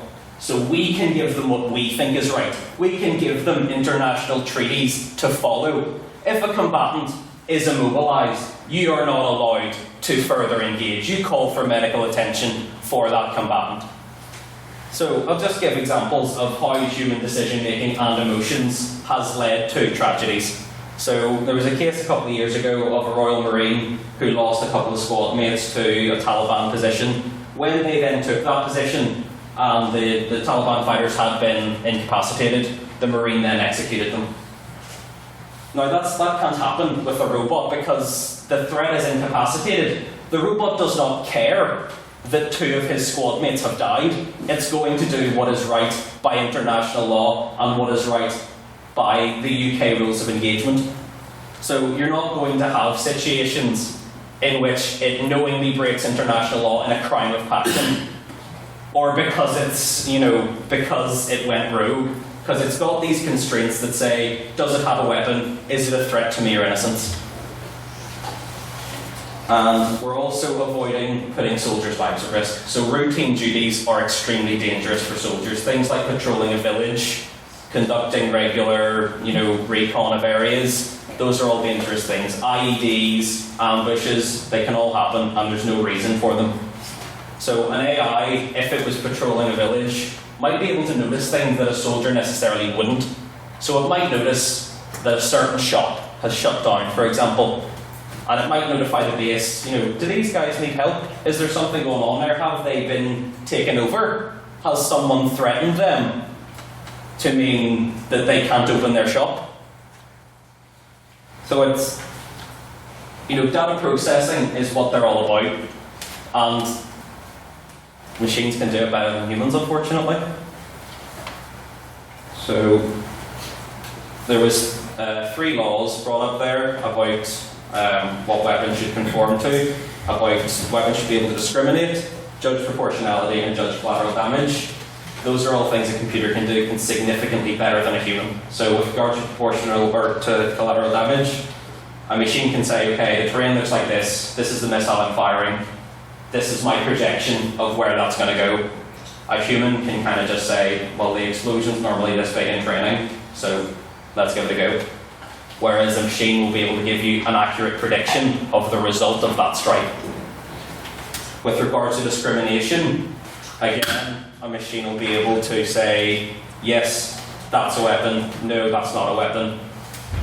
It can do that. It knows what is and isn't going to be a threat. A mass build-up in the desert of a bunch of scary-looking dudes is never going to be mistaken for a class of primary school children, like humans have done.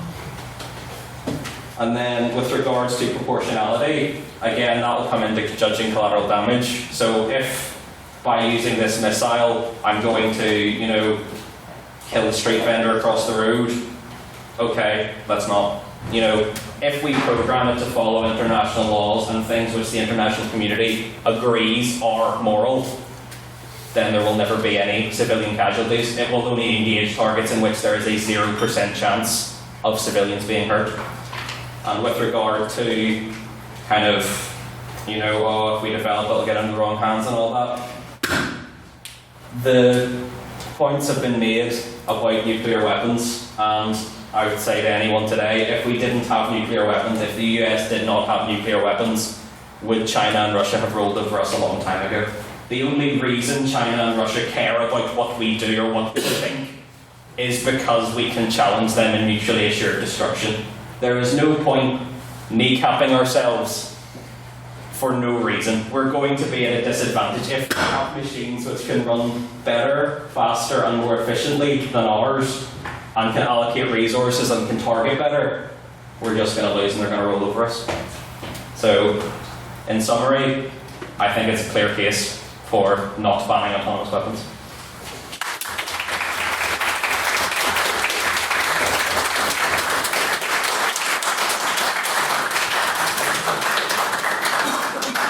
Once again, get a second round of applause for Mr. Thompson's maiden speech.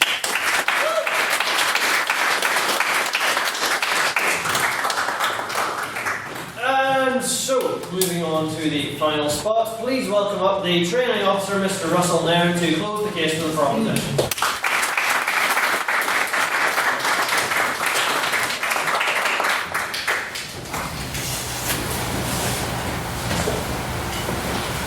If I was an autonomous Terminator sent here to destroy you all, how would you know and would it have been ethical to create me? Ladies and gentlemen, I'm going to be wrapping up the case for the proposition here tonight, and I'm going to be talking about a few things. First of all, I'm going to be refining and expanding upon the cases regarding the human cost of autonomous weapons put forward by the first and the second speaker, and then I'm going to be talking a bit about what the third speaker put forward in regards to stuff like artificial intelligence and also in regards to computer ethics and what decisions computers can and can't make. I'm going to start off running down the entire opposition side with a bit of rebuttal for each speaker because there is a great deal to be had here. With the first speaker, we have this massive focus upon semi-autonomous weaponry, which ultimately just ends up being completely irrelevant to the entirety of our case, as defined originally, focusing around autonomous weaponry. What we care about here is the ultimate human input, and the fact that a human is ultimately having this decision-making process, and that a human has ultimate oversight in every regard. Going on to the second speaker, this notion that we'll need to work and time to make it so that the weapons will be of the same level of quality and that they'll improve over time. And of course there's going to be mistakes, as there are always with other technologies, but in the end we'll end up top. That's all well and good when you're talking about something like phones, okay? But the reality of it is, a brick phone can't accidentally napalm a village, alright? We are dealing with a distinctly different tier of consequence, alright? If your phone's bad, you might end up with a bad reception. If your robot's bad, it kills civilians, and that is inherently unethical and wrong. And moving on to the third speaker's rebuttal. First of all, this notion of using robots to fight petty crime. That's inherently unethical, because it leads to this circumstance where it removes the right for any sort of human oversight. Go ahead. Does the Honourable Speaker consider rape and assault petty crimes? No, I don't, but it removes any regard for human oversight in these regards. And regardless, criminals deserve to have some sort of human overseeing this, and we can't send Robocop after them in this regard. Also, this idea of AIs patrolling villages to look out for threats. What sort of resentment is this going to build among local populaces, in which we are literally sending out these Western-controlled Terminators to overlook them and prove that we have truly dominated them and brought them to our submission? It's absurd. But you have an interesting point about nuclear weapons, which I thoroughly agree upon. I'll go in a second. Because what I'm going to talk to you now about, ladies and gentlemen, is MAD. Mutually assured destruction. The notion that, we have nuclear weapons, our enemies have nuclear weapons, and therefore we can't fight each other because the human cost would be too much if we fight. And how autonomous weaponry inherently compromises this. If we have autonomous weaponry on both sides of this divide, it becomes so much easier for us to, for us to go to war with one another, because it leads to the human cost being minimalized, and it allows us to basically fight robots. It allows us to basically fight our robots in this extensive robot wars between the West and the East. However, the more troubling implication of this is when we have autonomous weapons and the people we're fighting don't. Because what this allows us to do is further accentuate the tyranny of the West upon the underdeveloped world. No thank you. What it allows us to do in this regard is basically say, okay, we are going to prevent our Western lives from being lost, and all we care about are Western lives, so that we can send our killbots in and essentially obliterate the area. No Western lives are lost. We can go back to the news media and go, here, we didn't lose a single soldier. We don't talk about the death counts on the other side. We don't talk about the lives and homes and villages destroyed. All we get to say is that we didn't lose a single soldier and that ultimately it was mission accomplished and everything is hunky-dory. That is unacceptable. The ultimate way we should be handling autonomous weapons is much in the same manner, not how we handle nuclear weapons, but in the manner, we handle chemical weapons. Alright? We want these things to be banned by the UN. We want them to be unilaterally opposed. We want anyone who implements these to be condemned on an international level and hunted down because they are inherently unethical and wrong. Alright? So, we have these points from the Secretary of Defense here. Listing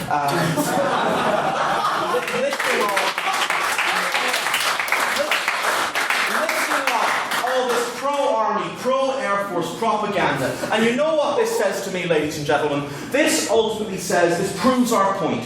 Autonomous weaponry makes killing so much easier for the West. It makes it so much easier for us to justify it, and it's inherently unacceptable. So, moving on a little bit.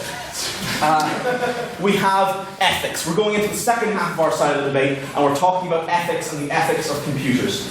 Ladies and gentlemen, we don't even trust automated systems to do job applications, okay?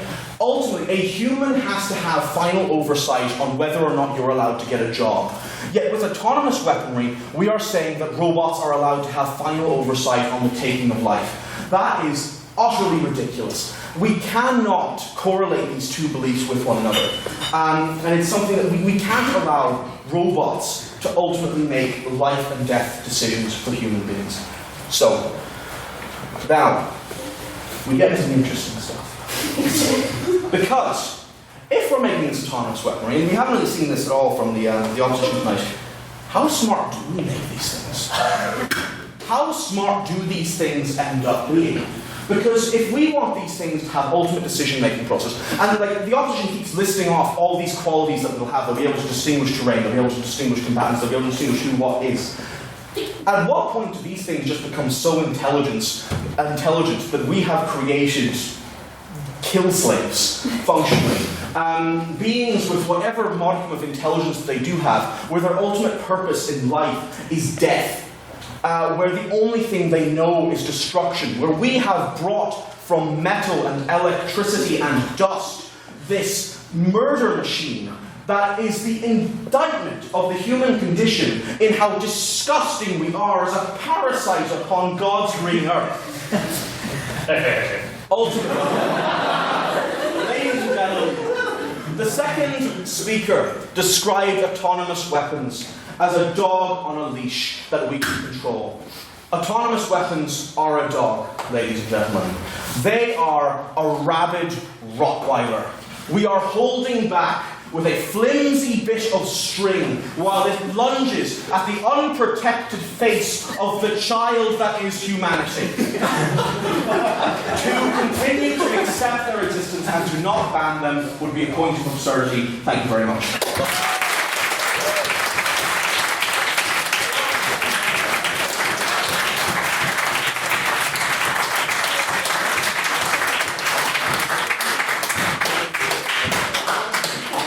Russell does not get a second round of applause. He's been here loads. So, now closing out the case for the opposition and the debate as a whole, our technology officer and certified best boy, Eugene.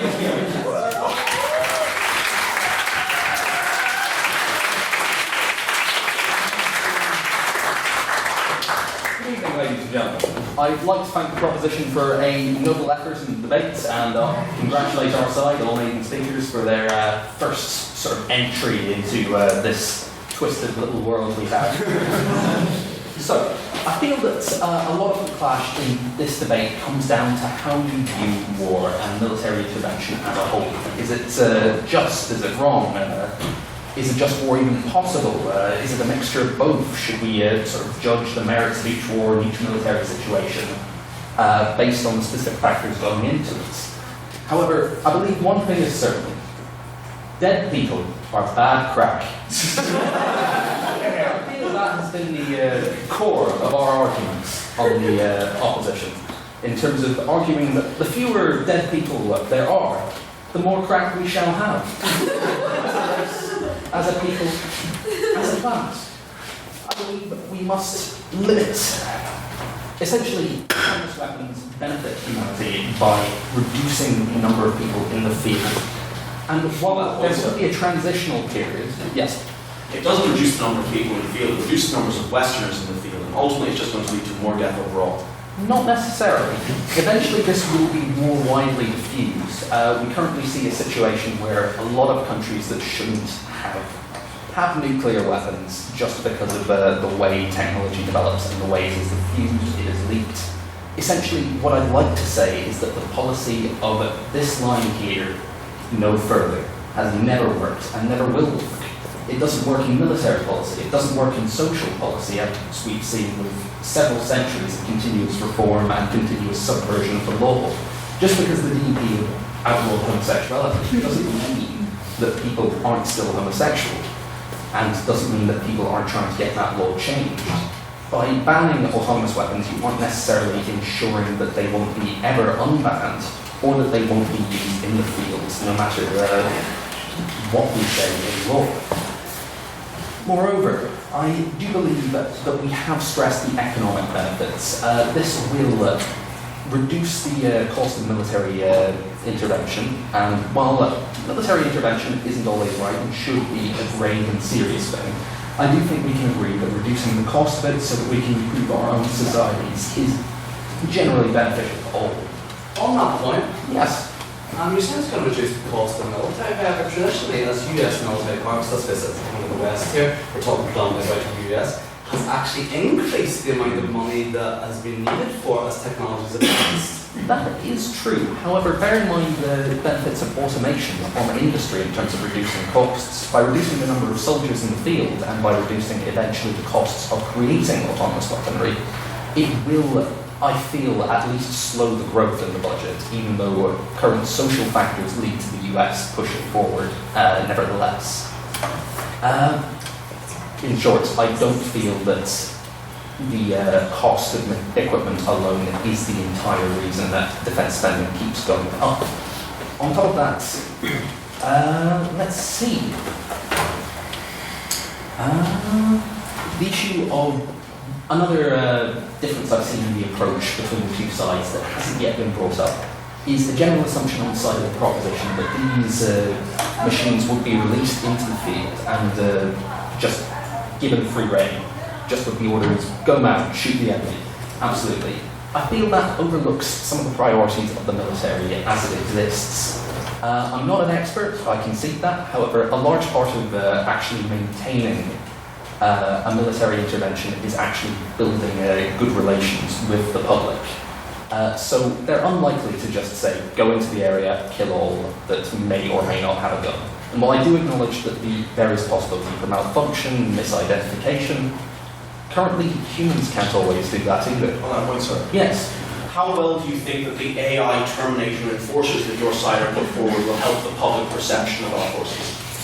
Actually, I do feel they will. Currently, we live in a situation where the psychological strain of warfare, especially in a boots-on-the-ground operation, reduces the mental stability of those involved, either through PTSD, anger at the people they're fighting, and a general frustration of guerrilla campaigns, which makes civilians into human shields, increasing numbers of civilian casualties. However, with AI or autonomous weaponry, they don't usually get mad. I've never pissed off Cleverbots. Cleverbot has never, routinely developed a hatred for me, told me not to come back. Cleverbot has never noticed me while I was wounded and summarily executed me. So on that point, sir. No, thank you. I do feel we have a situation where we've both been reducing the psychological effect on those enforcing an occupation, which would reduce instances that can be used to create martyrs. It would also reduce actual corruption within the military, which is a problem on a ground level. We do see instances where genuine sadists do get onto the ground and do cause massive problems for their side, carrying out atrocities and worsening the situation. Don't you think it's better to invest the money in anything more beneficial to the human race than just like investing it in weapons? That would actually save people from suffering from shock. I do get your point. Part of the factor that does, we have mentioned before, is a sort of tangential technological benefits. When you invest in one area of technology or in science generally, you usually come up with something accidentally that benefits people. It's just how science works. I don't know specifically how, however, I don't think the guy who invented penicillin also knew how he was going to come across it. It just sort of happens. So essentially, investing in research and development always benefits in the long term.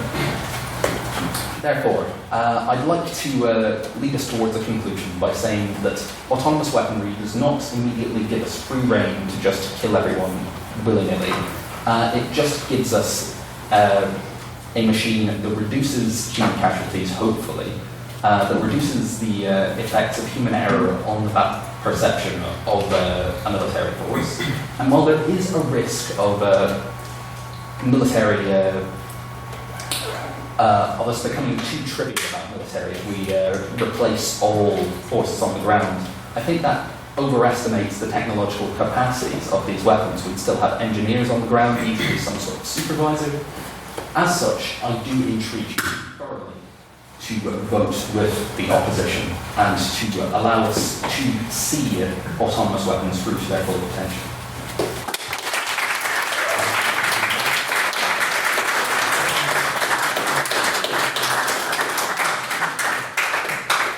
All right. Thanks to Mr. Kieran for his speech, and if we can get a round of applause for all the speeches this evening, please.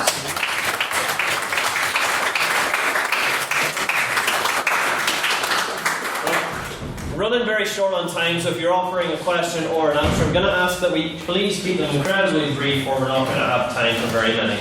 So we'll go firstly to any questions for the proposition. Mr. Hickman.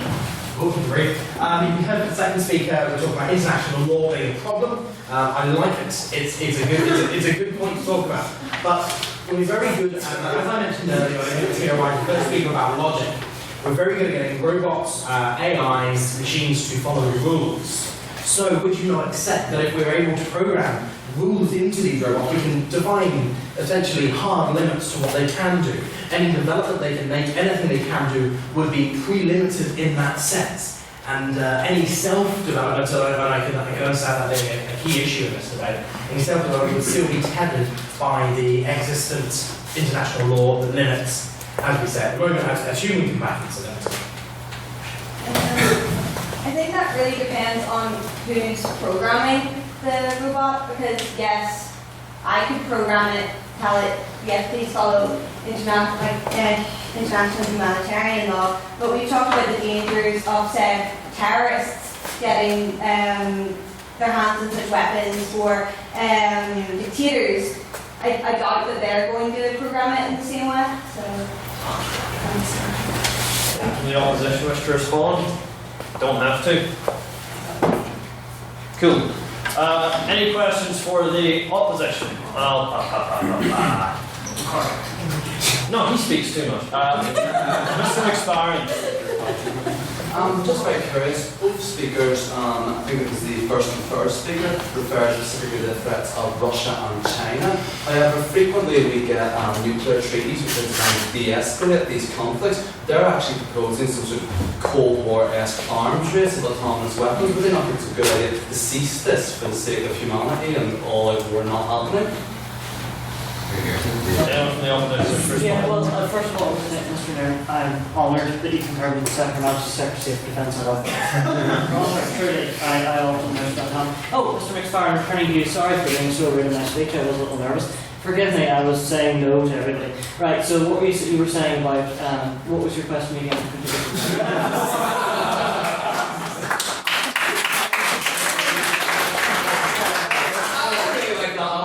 is, but yeah, I'm talking about arms de-escalating arms race. Right, okay, yeah. Well, I would argue from a realist perspective that MAD applies just as much to autonomous weapons as does nuclear. Also, I would like to say this conflation of nuclear armaments and autonomous weapons, these are two very distinct. I think that don't be sold by the proposition telling you that we will have, I don't know, thermonuclear weapons being distributed by robots. That's not what we're talking about here at all. These are limited interventions, completely unrelated to nuclear arms. We in the opposition wish to keep nuclear arms firmly under the control of Northwood and of the Royal Navy in the United Kingdom, and that's the way it should be, with people deciding, not autonomous weapons. Autonomous weapons are for limited intervention campaigns, saying at least, as we're seeing in as I highlighted in my speech against Daesh and other Islamist groups particularly. And to respond to your point about Russia and China, mutually assured destruction and arms races have happened before. They happen all the time. Autonomous weapons will be absolutely no different if we ensure national security. Alright, proposition wish to respond to that? You do. I do.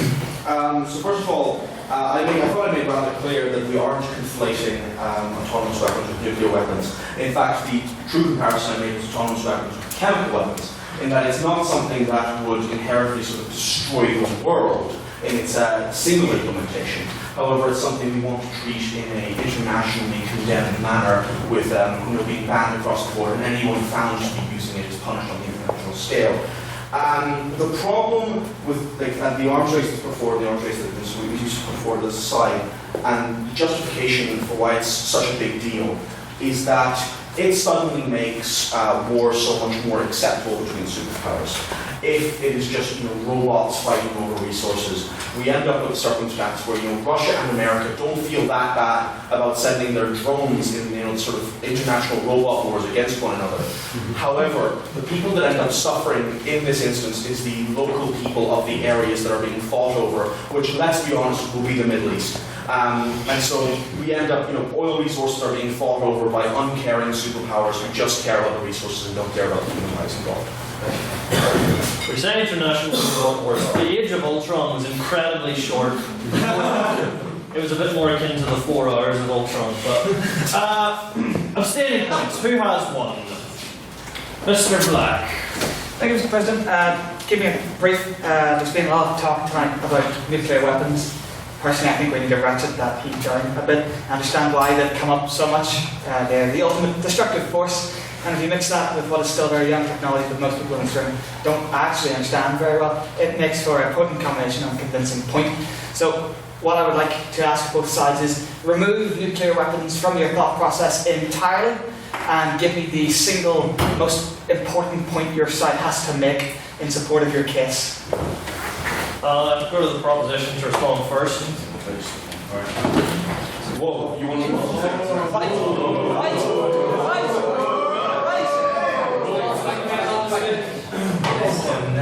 The point that we were trying to make is, sure, it's like an impressive thing to improve our defense, but like the war race that we're having, it's pointless. We always build nuclear weapons and we put them in reserves. What's the point of that? We can invest in, let's say, for example, improving people's lives. We can create jobs for people. We can invest in health and improve in medicine. We can try to fight global warming. We can, let's say, for example, improve education. Instead of using paper, we can use something electronic, which does not require us to cut trees to read and write.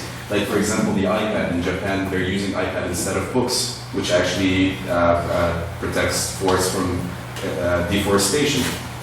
So why not invest in these things instead and ditch war in general? It's pointless, it doesn't help anyone, and at the end of the day there are losses on both sides. Opposition, do you wish to respond? So I would say, even removing nuclear weapons from the discussion, we don't want to be outclassed. We don't want to have adversaries that can boss us around and tell us what to do because they're better than us. We don't want that. So our kind of main point is we need to keep pace with what our potential enemies are doing. And Russia and China have already put their weight behind this. They've had it behind it for a number of years, longer than we have. We're already behind. We can't afford to be even more behind. Right, I'll risk it for a biscuit, go for one more round of questions, but if you talk for too long, I will manually stop you. So, questions from the opposition? Yes, the back there. We'll get your name for the minute, sorry. I always Russell was the point that these autonomous weapons would make us less friendly with the locals, but surely the point of these autonomous weapons is that they're programmed to follow the rules of engagement so they can't physically break them, as opposed to American soldiers that can go into Vietnamese villages and shoot civilians, or can go into Iraqi villages and kill civilians. That would be physically impossible for autonomous intelligence because it would be programmed to specifically not do that, which would make us more favourable with local populations. You cannot build a working relationship with the Terminator ultimately. The circumstance is the inherently oppressive nature of sending an automated entity in to police and control the region will create a far greater psychological backlash amongst the populace than any risk of human error could. The ultimate circumstance is if you send in the Terminator to police these villages, they are then dealing with an uncaring, emotionless entity that can only interact in regards to the protocols it's programmed for and cannot consider humanity. That's the really important thing on our side going forward here tonight. We care about humanity, we care about human influence, and we cannot separate warfare from it. Any questions now for the opposition? They get a chance to respond. Oh, I forgot. Sorry. You can respond. So, effectively, I disagree. I feel that he assumes too readily that we would just send in a whole ton of robots. There would be at least some sort of mechanism or individual who is sent along to maintain them and to maintain some level of relationship with the community. And I believe that actually sending in a singular person actually reduces the risk of having a large group of about 20 or so people, all of whom have their own internal lives, which are being affected by the rather turbulent experience that is war, and having a singular person who is just attempting or actively trained to engage with the community would be better than risking about 20 people going in and just potentially messing everything up. Right, and questions now for the opposition. I'll go to Mr. Orchard. I shake this in case. In those instances where one side in a conflict has a greater advantage in terms of technology or weaponry, the other side will generally resort to terrorist tactics or guerrilla warfare. For instance, the instance of the intervention in Afghanistan. For that, what I'd like to ask the opposition is, say, in a hypothetical conflict, one side has greater advantage in terms of autonomous weapons. What is to stop the other side from simply just using these tactics against civilians on the other side? Is this something you can reconcile with the argument? Yep, so basically the idea of this is machines don't get tired. So the problem with guerrilla tactics often is that conventional forces get bogged down, they get tired, they need to sleep, they need resources. If we have a powered AI that's scanning jungles, thermal imaging, it doesn't need to sleep, it doesn't need to come down, it doesn't need to land, it doesn't need to be resupplied. It can stay up there for days and continually search and monitor movements, things that aren't possible with humans unless you commit significant economic and operational resources to those, which often people don't have. Do the proposition wish to respond? You don't have to. Moving on. I would say, yeah, maybe they would. Maybe human beings have limits, but also machines, they can work for a certain amount of time and they have to be fixed. They have to get reprogrammed, so still it doesn't fix anything. Alrighty. Abstaining points. Does anyone have one? Yes, Mr. Please give us your point.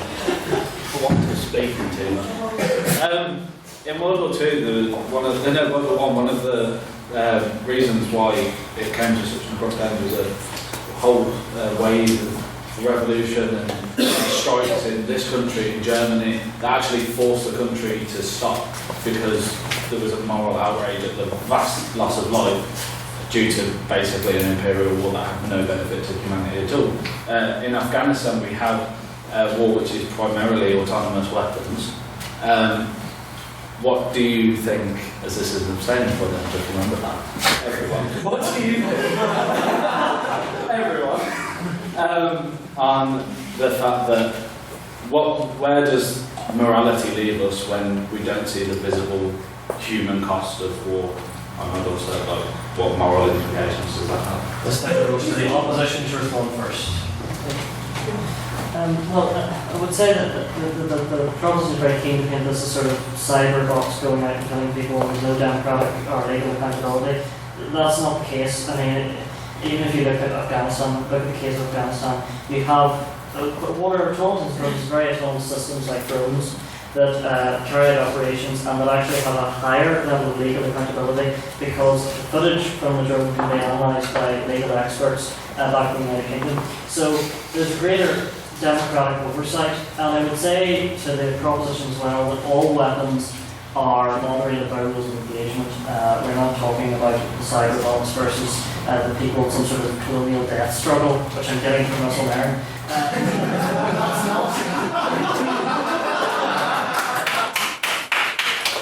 That's not, we're not advocating colonialism, we're not advocating death struggle. We're advocating fighting to protect the liberty and rights of people in the Middle East to live free from Islamist oppression, and we are fighting to protect our own liberty from terrorists who may come back and harm people in the United Kingdom. He wants to respond, I can sense it. Hey, LBJ, how many kids did you kill today? The thing that turned the American people against the Vietnam War, first and foremost, was seeing the deaths of Americans, was seeing the deaths of their own people. And that is the reason that it is so problematic for us to be using autonomous weapons. Because when we're using autonomous weaponry, it makes it so easy for our governments to send these away and to kill people of other nations without our own facing the consequences and without us seeing the consequences. We end up performing this invisible genocide in which we're going after people using our sort of death drones in colonial, death war, robot genocide of horror. It is unacceptable. It is inherently absurd. There is no way we can morally justify on any level these acts of profound evil that are inherent with the concept of giving control over life and death to non-human actors. Well, there you go.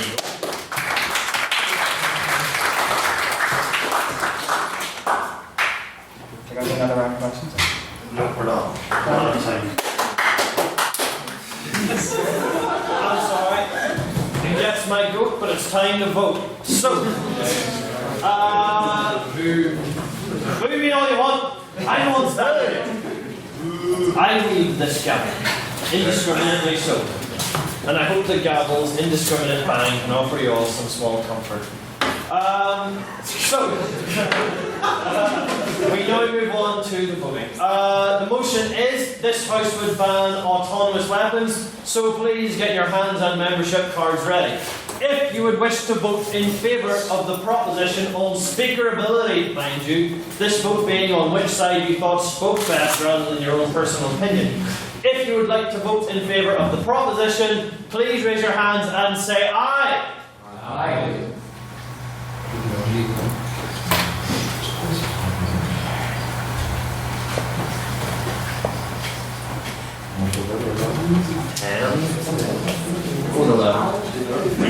And if you would wish to vote in favour of the opposition, please raise your hand and say nay. Nay.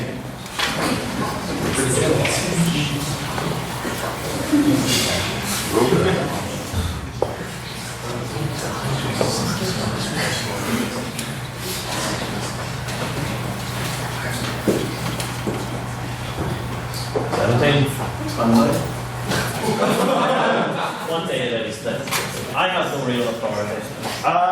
If you would then wish to vote abstaining, not express a preference for either side, please raise your hand and say nay.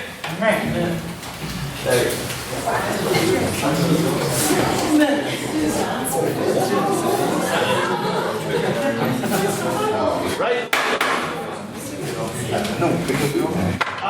So, I do do now for the final time tonight hand you over to our Viceroy. What? We didn't agree what it was. Was it? I thought that was your own now. I thought that wasn't important anymore. You're always important, huge.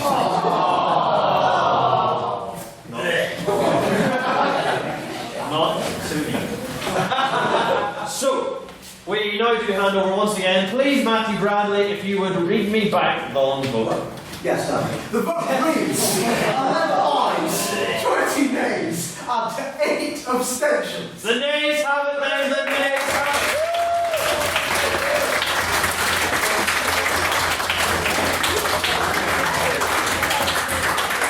Alright.